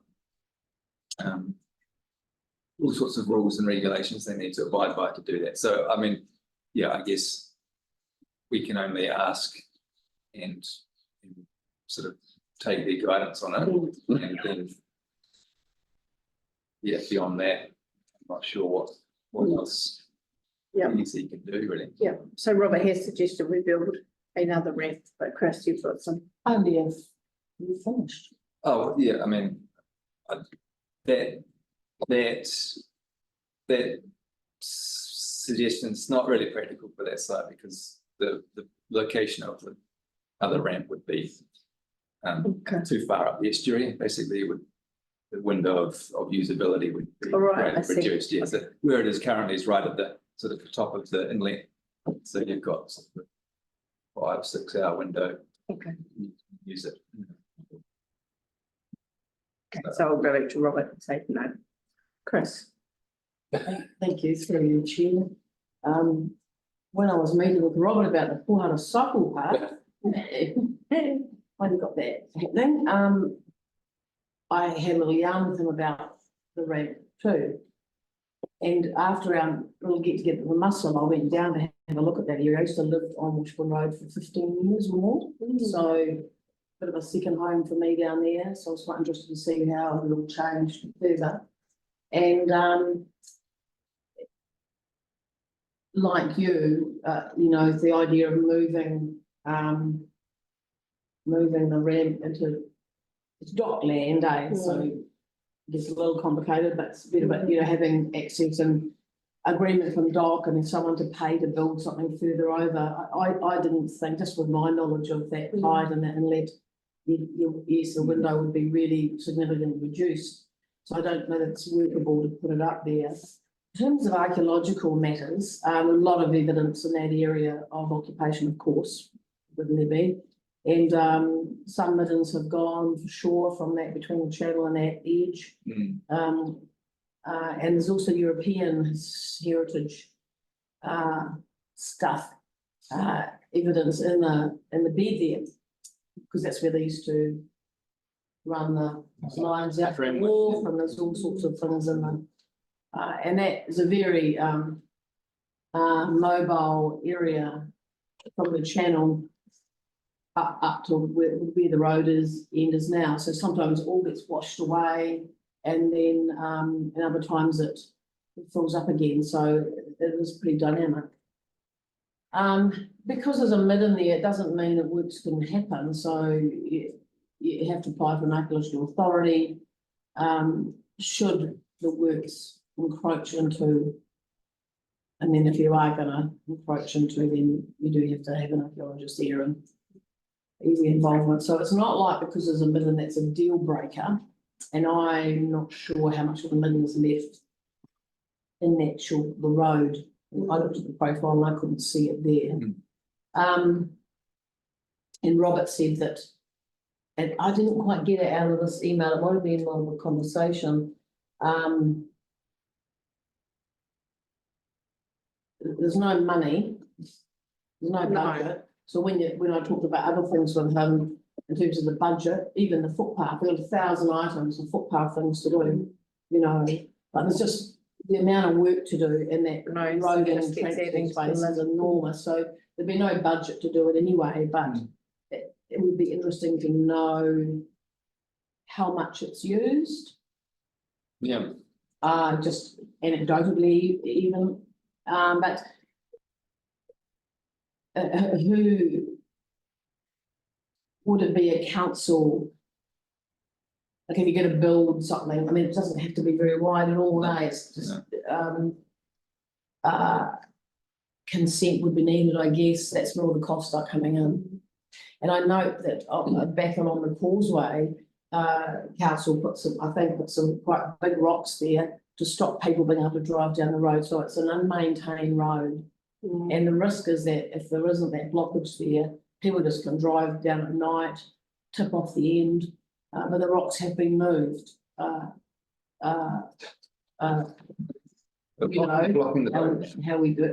They were blocking the boat ramp. The boulders.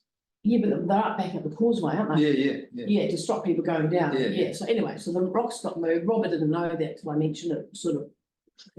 But, we'll see what, we could just see what happens. Yeah. Okay. I think it'll be quite we could ask for something more. So this is, our lovely transport engineer's view. Yeah. We could ask for something more formal around actually, here are the complications around land ownership, council responsibility. Do we need that? Do we need to request that when we already sort of have that? I don't think this. I mean, it doesn't capture it, but we do understand that.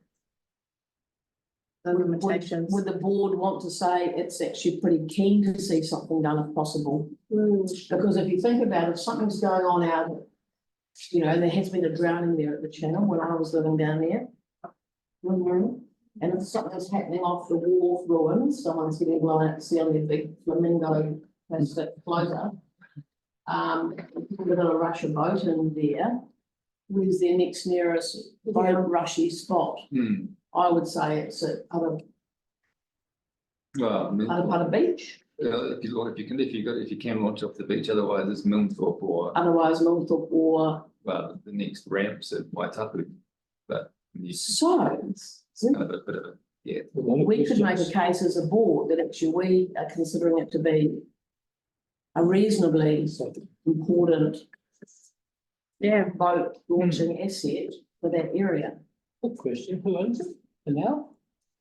The actual ramp is docked on dockland, but the road up to it's council. Yes. To the reserve, and then the reserve starts right by the road property. And then actually calling it a ramp, it's sort of like just somewhere you can back your trailer down. Yeah. So it's not like it's a full. Okay, well, I'm happy to go back to Robert and request the formal report stating that we have safety concerns and it would be quite keen to see it maintained. Yeah, I'm not sure who the person is that would be,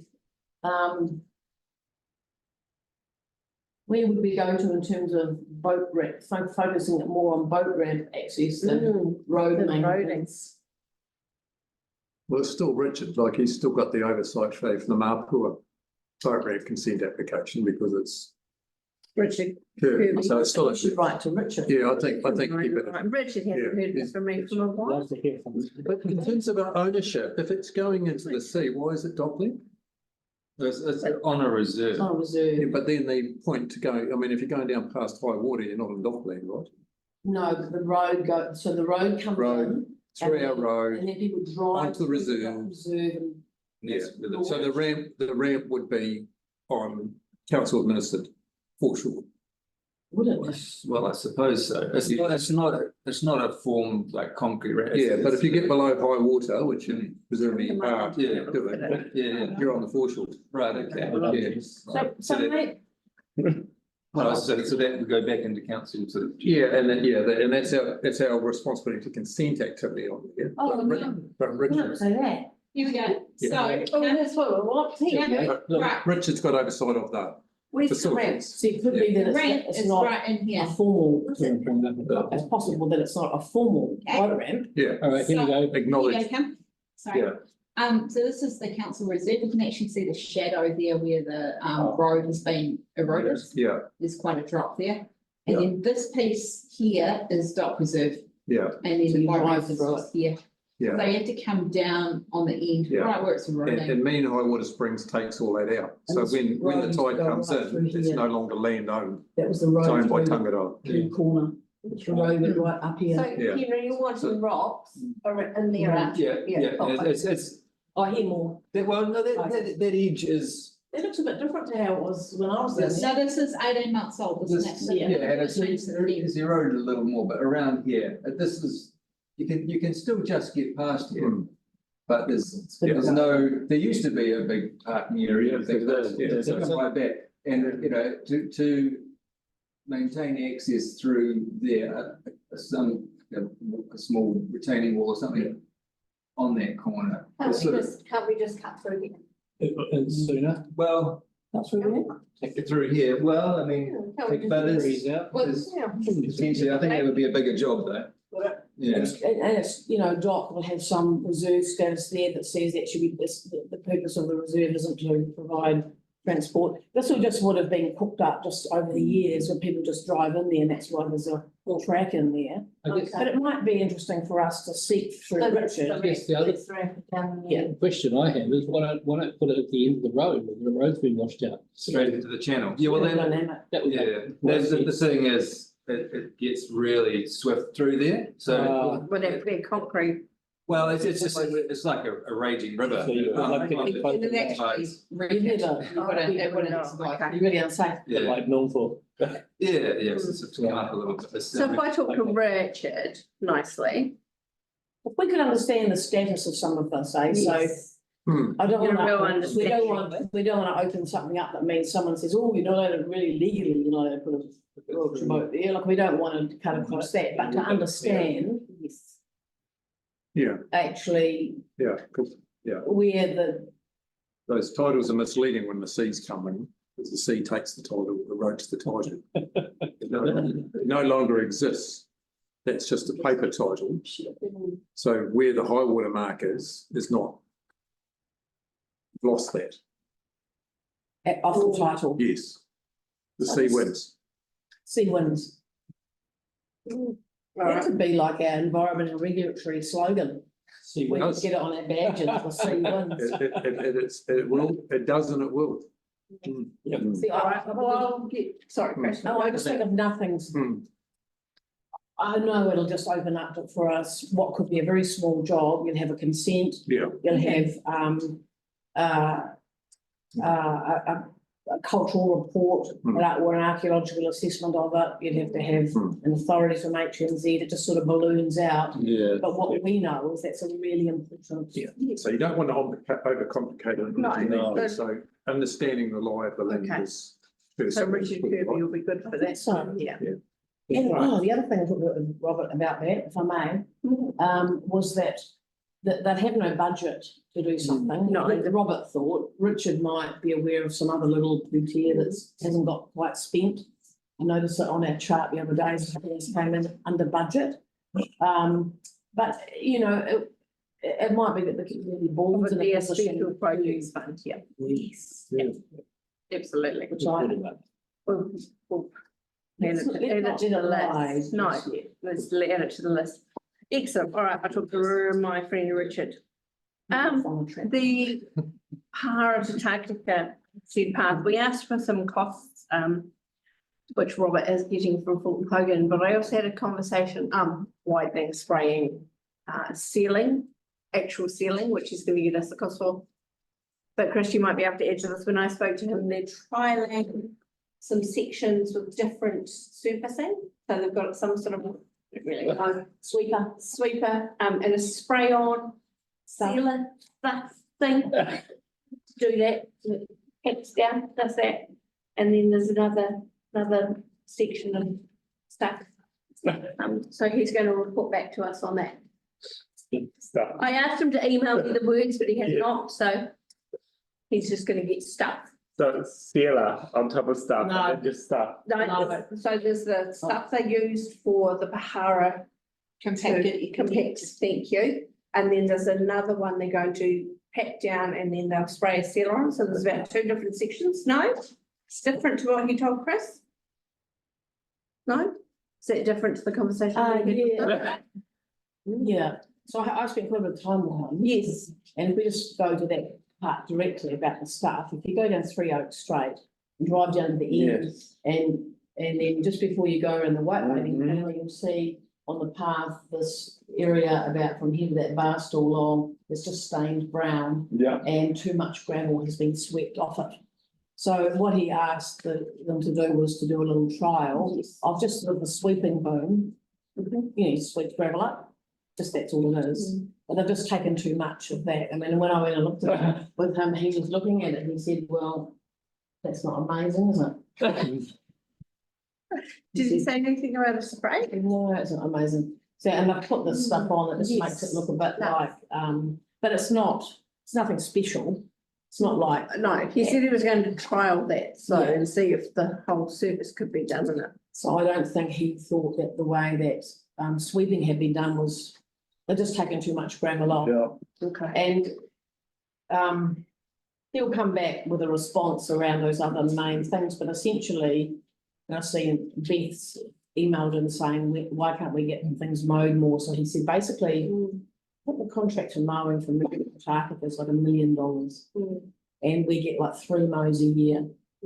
Wow. And we get one now when it's all, and then we get another one and whatever. So that's all there is. And but what I'd like us to say is that we'd like them to prioritise the bike path from there through. So don't start your mowing and I think Bainham, but say that. You know, don't just start the mowing down there so that gets done first. So we've got grass this long on the edge of the bike path. I'm going to go on a wee bit here if I may. So from Moripipi Bridge towards town, they come along and they mow the roadside down that side, and then they mow on the other side. And then there's a wee ditch, and then there's a whole other bit of grass that's right next to the path. You see that? There's 2 strips to do. And I said, how come? Drives me nuts. How come I don't just reach that bloody arm over and read?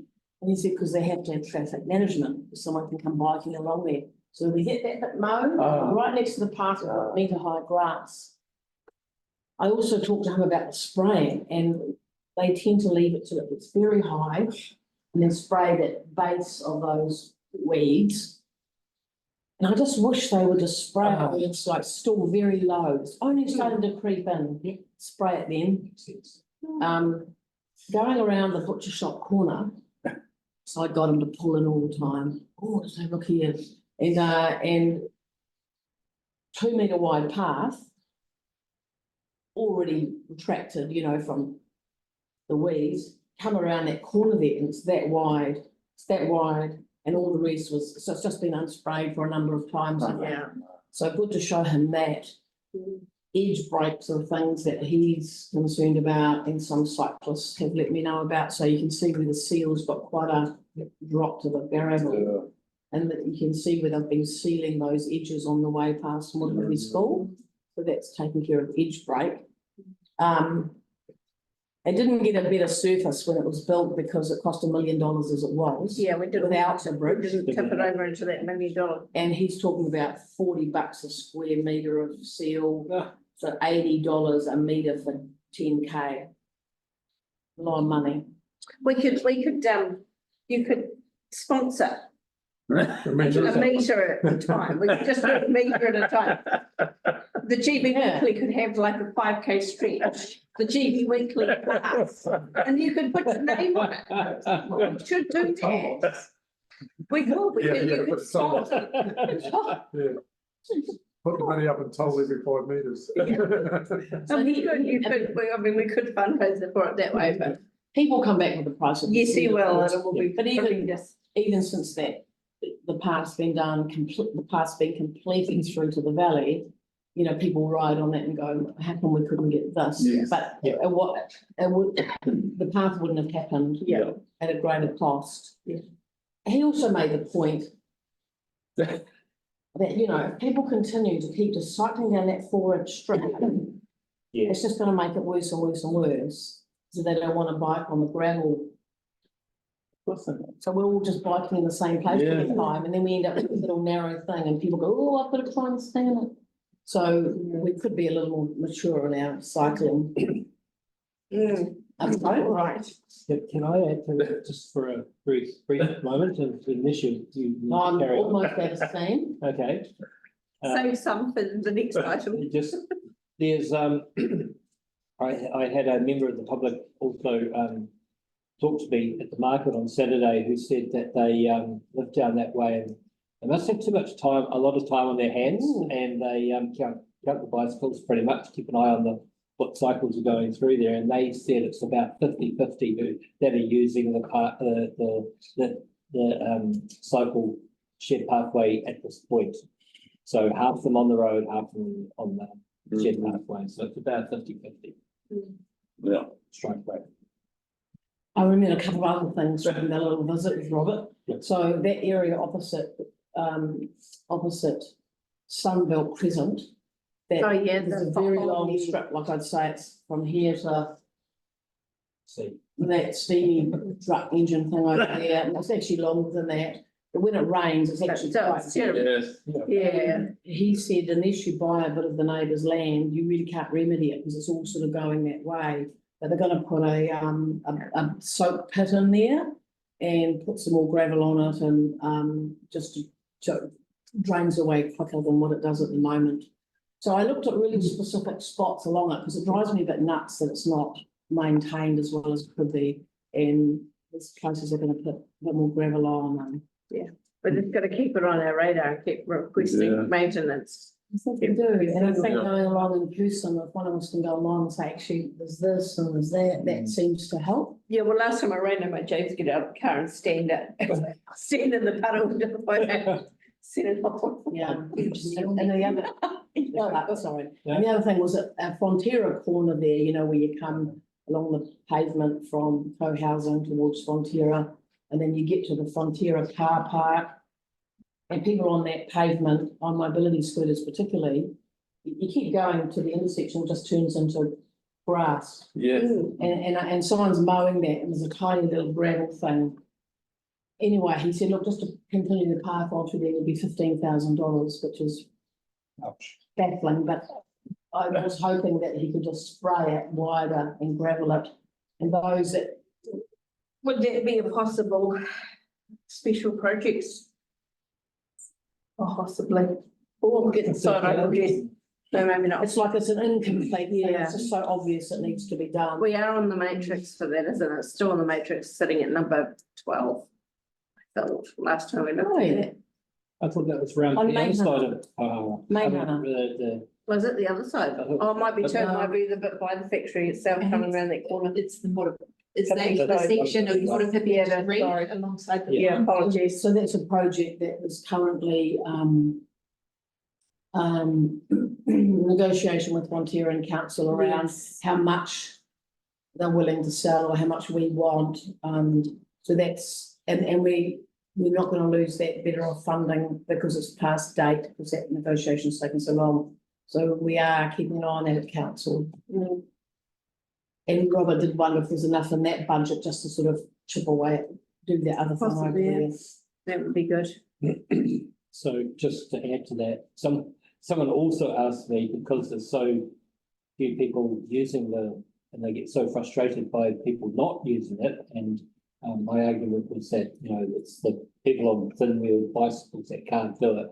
They said a lot of mountain bikers don't use it as well. Yes. And is there an opportunity, somebody asked if we could create a bylaw to make them use it and then fine them if they're not. I know.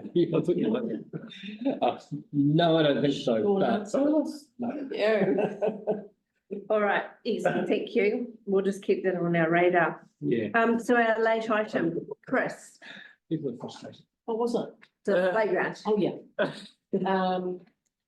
Now I can slip these other two in and just sort of make them part of a pop-up show. I can't really, but Full-Hearted Camp. So you'll know it's council owned. It was donated by, I think, Hanson Winter. All that land for community use and good. And like many other things, it's gone to council because difficult to own and run and whatever. So been in probably county council ownership and council. So and so the people who run the business have got a lease. And there's been an upgrade of the playground down there. And it's been put up by the toilets up the Selwyn Street sort of end of the camp. It's been $130,000 from council money from the commercial activity and reserves have paid for that. And Jean and his wife have put in the bouncy rubber thing. They blow them up with it. And there's sort of it's all, anyway, it's been barked and passed its audit and all those things. They're going to put it in a barbecue. And so I went on to the opening, asked me to go down and say a few words. And I made a point of saying that having a public playground there is in keeping with the spirit of the giving of the land, that it was for community use. So we want to make sure that all of the public know that it's a public playground. And I think if council aren't already doing this, if we've got a sign on the road saying public playground and toilets, arrow, that will be good. I think I'd like us to write something in, I mean, Joe might write something that if we had something in the newsline or a post on Facebook, to say that, and the camp lease, they always have to provide a public toilet and people don't know it. So if they know that that toilet is for them to use, so people coming to Selwyn Street, Yeah, that would be very good. park and use the beach, they can just come through there. We asked for that a few years ago. And, Yeah. did we? Yeah. Public toilets. And there is one, apparently it's in the park itself, you can't really see it. Oh, well, we can probably, who would that be? Would you Robert? Did we Robert? Who would that be? You, Slim? No, it actually comes under our commercial thing, because the camp comes under the commercial portfolio, enterprise committee. Nick, So all right. Nick and Stephen Batter, so you might just check that they are going to put a decent size Yes, I could check with them. sign on the side of the road, and we're wanting people to park up that end who are using Yes, the not using that. in the ample car parking that's provided. Excellent. I will email Nick. Great looking playground. My kids can't wait to go and have a Kids look. love it. Yeah. Stuff costs so much. Seen adults bouncing on it, so that's great that they've made it adult friendly as well, so Yes. it's always been And they want to put a barbecue in there so that people just come. so good. Yeah, fantastic. Did you want to shoehorn some other items? Well, Are they fun? I'm trying to link them into playground because that's the late item. So Ronnie approached me. Ronnie, Sure. yes. Yes. About she'd seen a floating ramp for people in wheelchairs. Yes. And she'd love us to look into that. So there are a ramp that's made of some sort of rubbery Yes. mapping stuff. And as the tide comes up, they sort of float up. So it's a way that you can get on. I think they've got one in Nelson recently. I just being aware, yep, that we have discussed disabled access to beaches before. It was actually raised here in Collingwood and was at the time with that particular board was declined. This particular board might have a different view. We might have a different view. I think one thing we could do is just inquire as to Tasman District Council's approach around disability access to beaches. I asked Ronnie which beach she thought should go on, and she thought Patton's Rock. She goes a lot. Yeah. That's sort of. Yeah, although Hara might be more. Yeah, and I do remember Good. Lynn was involved. I think we talked to Lynn about it. It was, sorry, through you, it was raised particularly regarding beach Collingwood, access at yeah. Beach Road, Yeah. specifically Yeah, it was around here. Collingwood, and it was there was something around the dynamic Yeah, environment. so of let me the talk to journeys Lynn. here as well. And I think if I might have a look at what Nelson, I think Nelson have done something recently, and if we've got anything in our thinking. Yeah. Well, I can certainly have a talk to Lynn. Okay. I think it's really good, really important. I think absolutely. people go down the ramp. There's a concrete boat ramp at Pool House. It's too steep for a wheelchair. On your own. To be considered accessible, Yes. because you couldn't navigate it on your own with a wheelchair. All right, well, I'll have a chat to Lynn and see what the services and official Yeah. policy.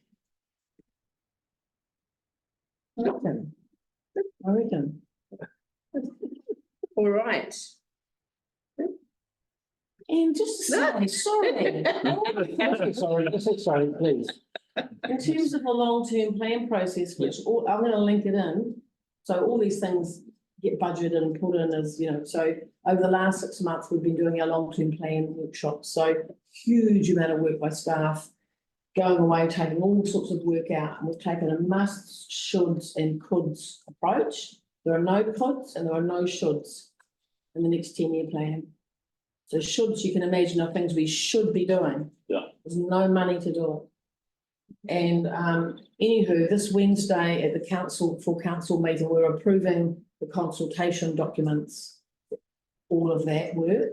And I just suggest if you have an early look at it, so that when those consultation documents come out, you can see what's coming and some specific Golden Bay items in there.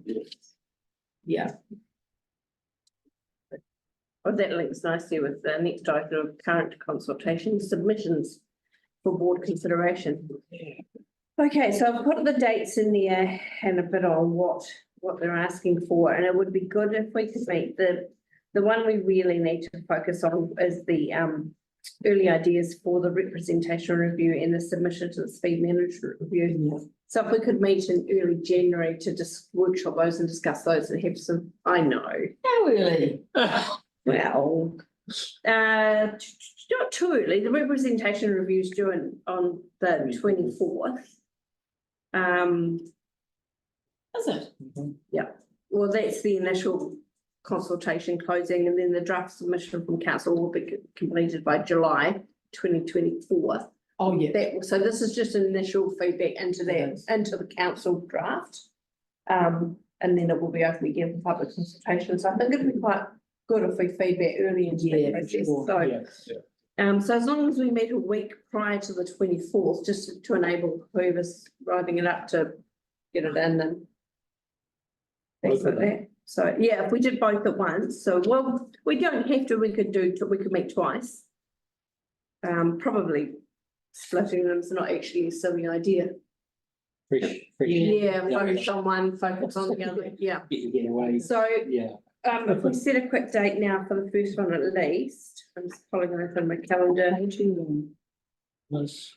What page is that, Libby? This is on page 21. So the 24th is a Wednesday. Yes. So any time that previous week, earlier would be better. Starting the 15th. Starting on the 15th, yeah.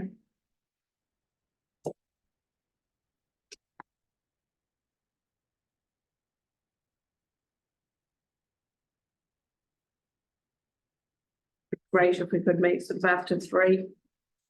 I know it's not school holidays, but I'm still at work Fine, yeah. and we'll be stuck for people. Just over that period. Time that week's fine, but. Yeah, no, I've got any day. Shall we go for the 15th? Just because it's not the Monday, the 15th? 15th, that works for me. Is it okay if we do 3 o'clock? Yeah, Sounds great. sure. 4 o'clock would be better. 4 o'clock No. better? Well, I'm okay with it. Yeah, think- we yeah. can do 4 till 6.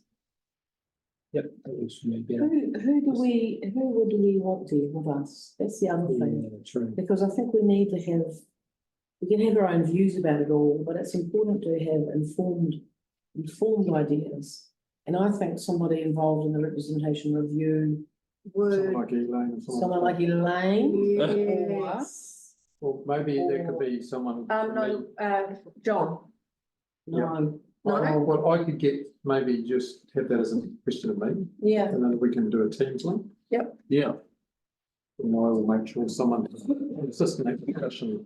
It might, because there's lead issues about it, isn't it? Yeah. A lot of people. And if it meant having it a couple of days later, maybe if it meant staff could be there. Yeah, that's fine too. Yeah. Because I think we need to, If Elaine could be there, that would be amazing. there's some, I'll find the right person, I'll Yeah. message you then. because we can have some ideas and to have someone there to say, well, actually, just can't legally do that. Yeah. Yeah, That's that's, on the it's a great parameters. idea, but that's not gonna be feasible. Yeah. No, so, and they also may have ideas of just for us to consider, you could consider all these Yeah. things.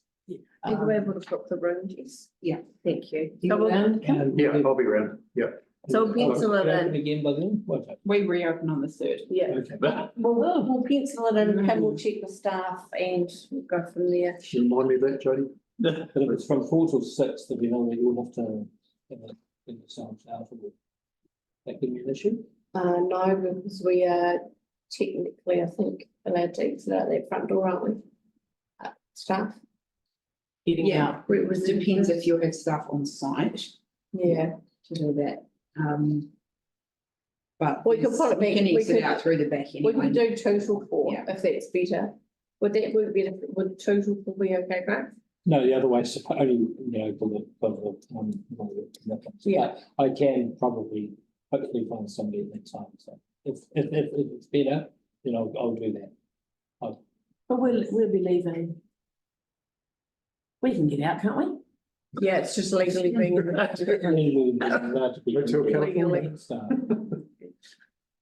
That's all right. Anyway, okay, so we'll leave it at the 15th of Jan. It'll either be 2 till 4 or 4 till 6. And Jess will let us know, and Kim will as well. Right. Awesome. So at that time, we can also set the date for the speed management review.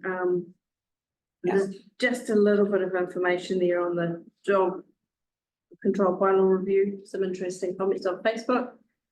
And the cat management, also interesting comments on Facebook.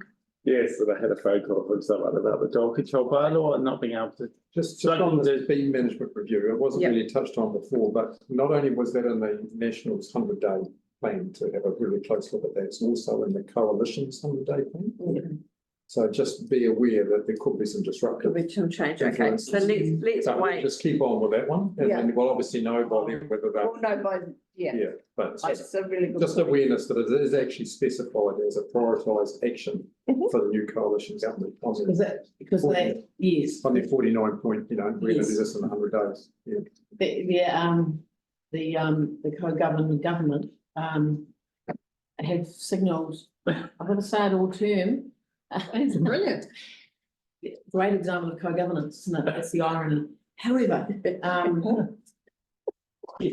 they are, I mean, you know how there are people who are just really against any dropping. It's interesting, isn't it? Because people are just really think, yes, it's a sensible thing, let's not die. But I think they're responding to people who are like, leave us alone, let us drive at 100.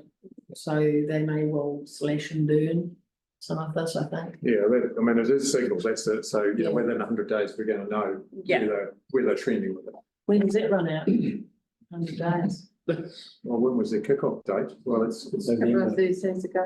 halfway in November, but it's still got, you know, about halfway through February, I think. Yeah, so we would do, we just, it's a bugger, isn't it? So you feed into this. Yeah. Yeah, that might Yeah. not be paid, Just yeah. throw away. Obviously, I want to spend Yeah, 5 you know, minutes a bit. I mean, we're talking a lot about required there, but my memory of what Bill told us when he talked to us was that there was a, government direction was to have regard to. There was like the word required wasn't used to us, but I Have regard. suppose it's been talked about today is that we're required to do X, Y, and Z. I think it Just a is. little bit of caution around what the word might actually be. Well, it's legislated. Yes, but This is the a legislative- legislative link was to, the councils were required to have regard to. Yeah. This national direction. Yeah. So. So it was national direction and what Bill told us at the time, it might have been reinforced. My question around this is, can we just do it anyway? Well, that's what the council wants to. Even if the central government decides to repeal the reforms and If it's take sensible. away. And if it's, Yeah. we can just But it's just, theoretically, it's just the heads are, there could be a little bit uneven, that's all. But it doesn't mean you're no doing. yeah, All right, it's not a excellent, bad idea. thank you. And, sorry, just back to the dog bite, where are we? Obviously, it's too late to put a submission. Oh, no, this is only really This early is stuff. early engagement. This is heads So up. that early gathering, early feedback, there's going to be a formal consultation in mid 2024. Okay, So it's just a heads up to keep it on our radar yeah, for thank us. you. And it's helpful if those, when the formal consultation document goes out, it reflects quite a bit of what people are The saying, early is what we like. to hear. Yeah, that's right. Instead of starting. You don't want to start with polarised positions. Same again with the cat management bylaw, it's early engagement. Again, looking at mid 2024. That's bylaw creation versus Yes. bylaw review. Yes. What I just, sorry, Abby, through you, this is a really good opportunity to draw the board's attention to this website, Shape Hazard. Yeah. Now, this is the website that Jane was actively working on and showing us during her presentation. But these are where you will find any of the current reviews that are available, and they are in depth. It's So the fantastic. dog control bylaw, we have been encouraging on the counter.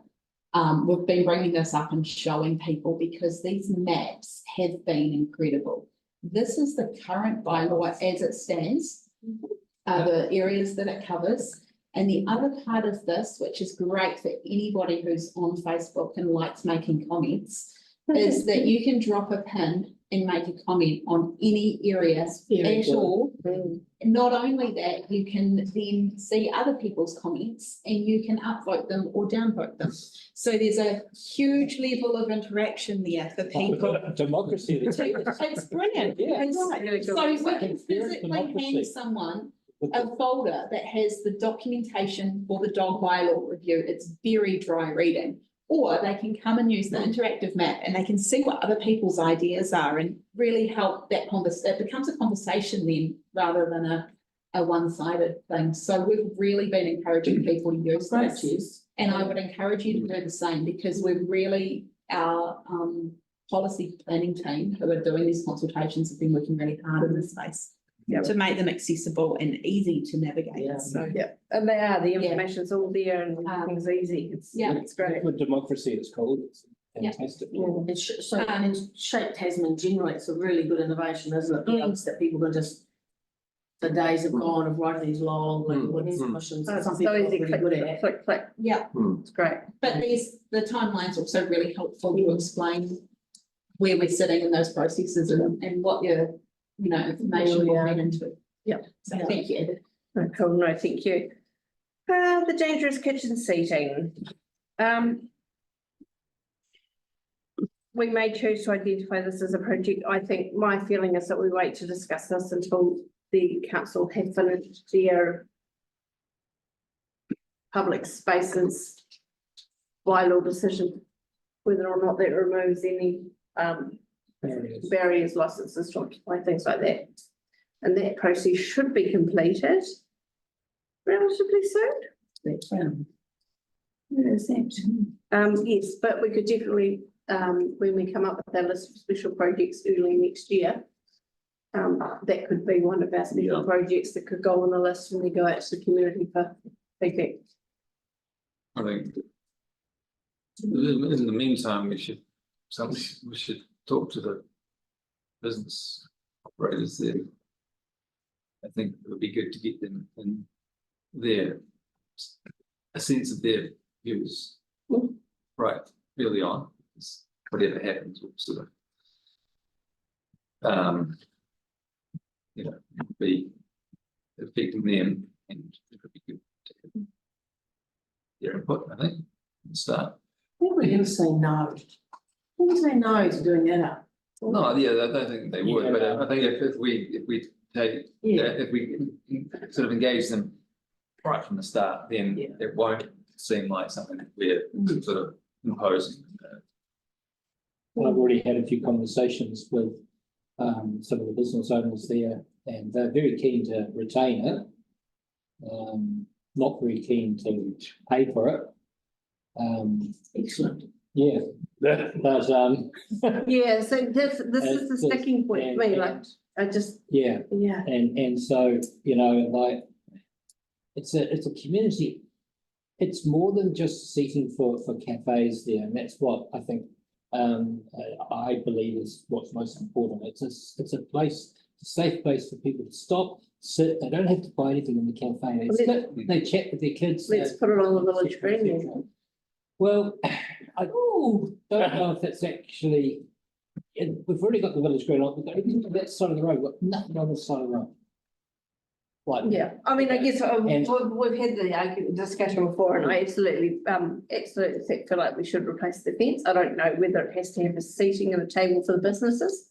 but the I think fence if is they the want, safety oh thing. yeah, absolutely, the fence is Yeah. definitely. Or do we just rip it right up and turn it back into car parks? I mean, I'm not Want to be on the board again. I'm not proposing that. Yeah, I know, That's- just putting it out as an option. Yeah, So, yeah, because Chris. that's not what I see as a good idea, but if it's not, because it was built for four food businesses there, and there's only two of them left.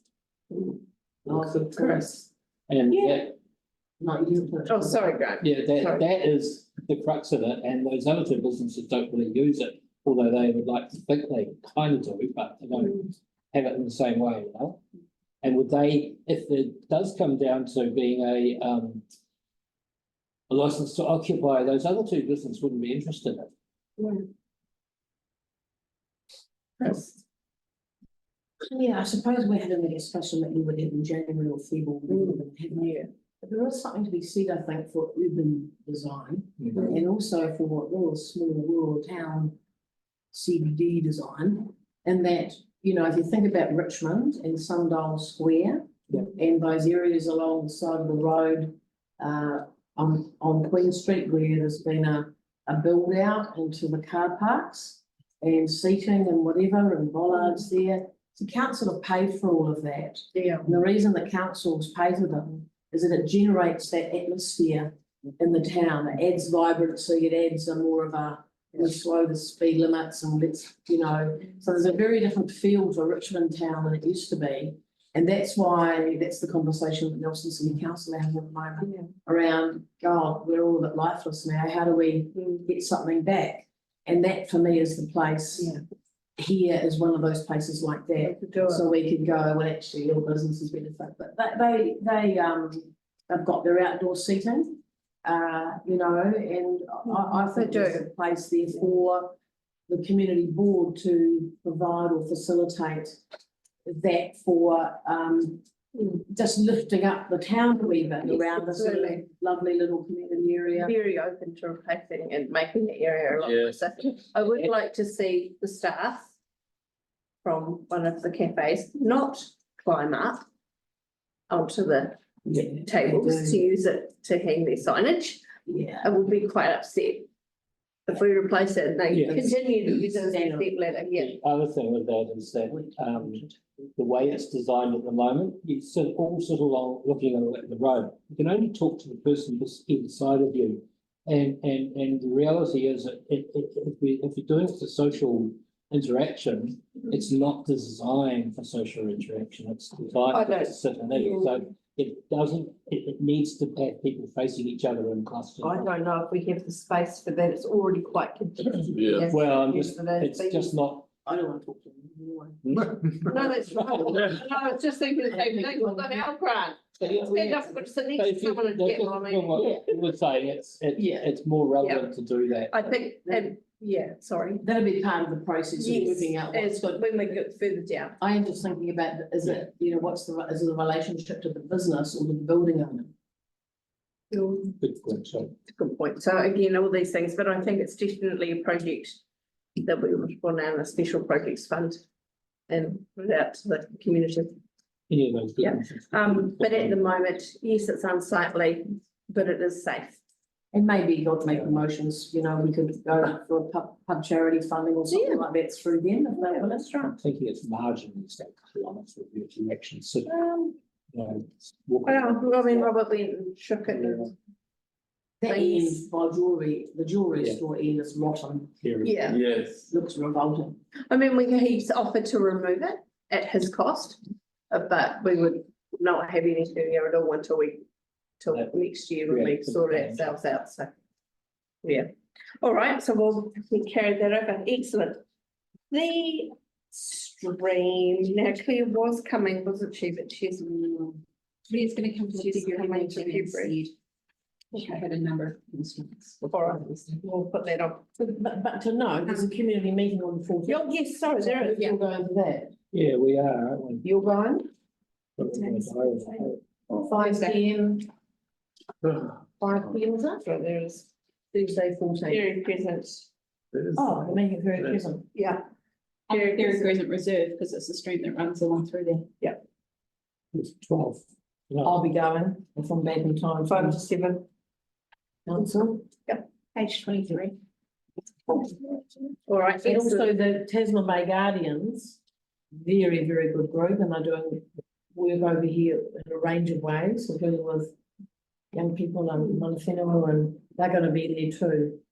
Oh, great. So it'll be really interesting to hear from them about what Yeah. they do and talk them hooking and more to Be great. the bay.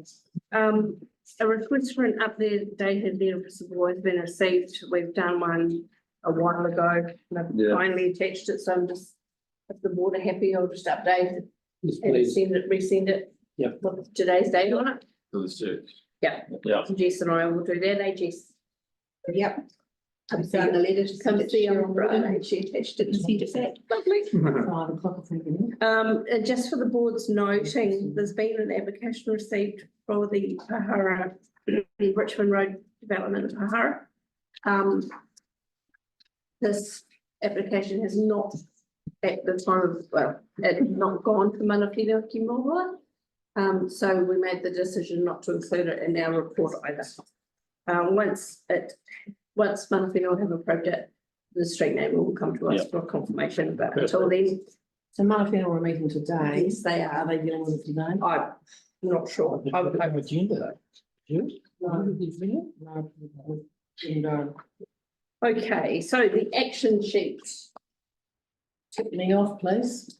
board member Dixon to get in touch with, I've emailed Darren, okay, yet to get back, but schools are out now, so it can be, take that off afterwards. And I'll just, once I get back, I'll give you an update, but. councillor Hill Walker, that can be taken off. That can come off, the discretionary funding one. And Thank you. the bench seat, the bench seat can come off too. Well, hang on a minute, what are we doing with that then? It's been sold to. Remember we talked about it with Musselin? The strangers are going to purchase it and make a donation to our discretionary fund for us to use for community projects. Okay. All right. Does everyone, do you remember that, or was everyone? I remember Thank you. Yeah, so Tristan and Stacey are going to buy them and donate, I think we said $100 each. So they're gonna put the money into the discretionary fund for us to do good with. Okay. Because we were really struggling to find them. Yes. The schools didn't want them, beach didn't want them because they couldn't go anywhere that wasn't the grass, and playground didn't want them because there was no space and Safety thing. safety. So, yeah, so this was easy, we get money and it's all good. Cool. So we're happy with that. Okay, so I'm happy to move that the chair report be accepted. Can I have a seconder, please? Sorry, board report. Sorry, board report. Can I have a seconder, please? Robert. All those in favour? Lovely. Financial update. And Jess very kindly sent around, we've got the October one, so very kindly sent around the November one. I'm very happy to take these as read, unless anyone has Do we any. have to, as the late item, to put this into a report, or is that? What we're doing is we're going to receive it as a tabled document and it will become Sorry, yes, I available need to as say part that. of the minutes attachment Sorry, document. thank you, Grant. But it doesn't actually need to come in as a late item. It's just a tabled document to support the existing report. Okay, Thank you. Sorry, I should have Yeah. been clear on that. Okay, so unless anyone has any burning questions, This time. excellent. Everybody is happy. Robert, you're happy? Good. Yes. All right, so I will happy to accept the financial report. Do we have a seconder? Henry, thank you. All those in favour? Lovely, and that brings us to the end of our meeting. Oh, lordy me, well, What is it? well, yeah. No, it doesn't. Karakia, sorry, apologies. Thank you, Karakia, guys. So we'll have the closing Karakia from Kim and Robert. My apologies. Thank you, yes. Kia ora te marino, kia whakapapa pounamu te moana, aroha atu, aroha mai, tēnā tātou, tēnā tātou, tēnā tātou katoa. Thank you, everybody, and have a wonderful Christmas holiday. Thanks for cheering us. Thank you. Thanks. Yeah. Yeah. All right, I'll give my to-do list.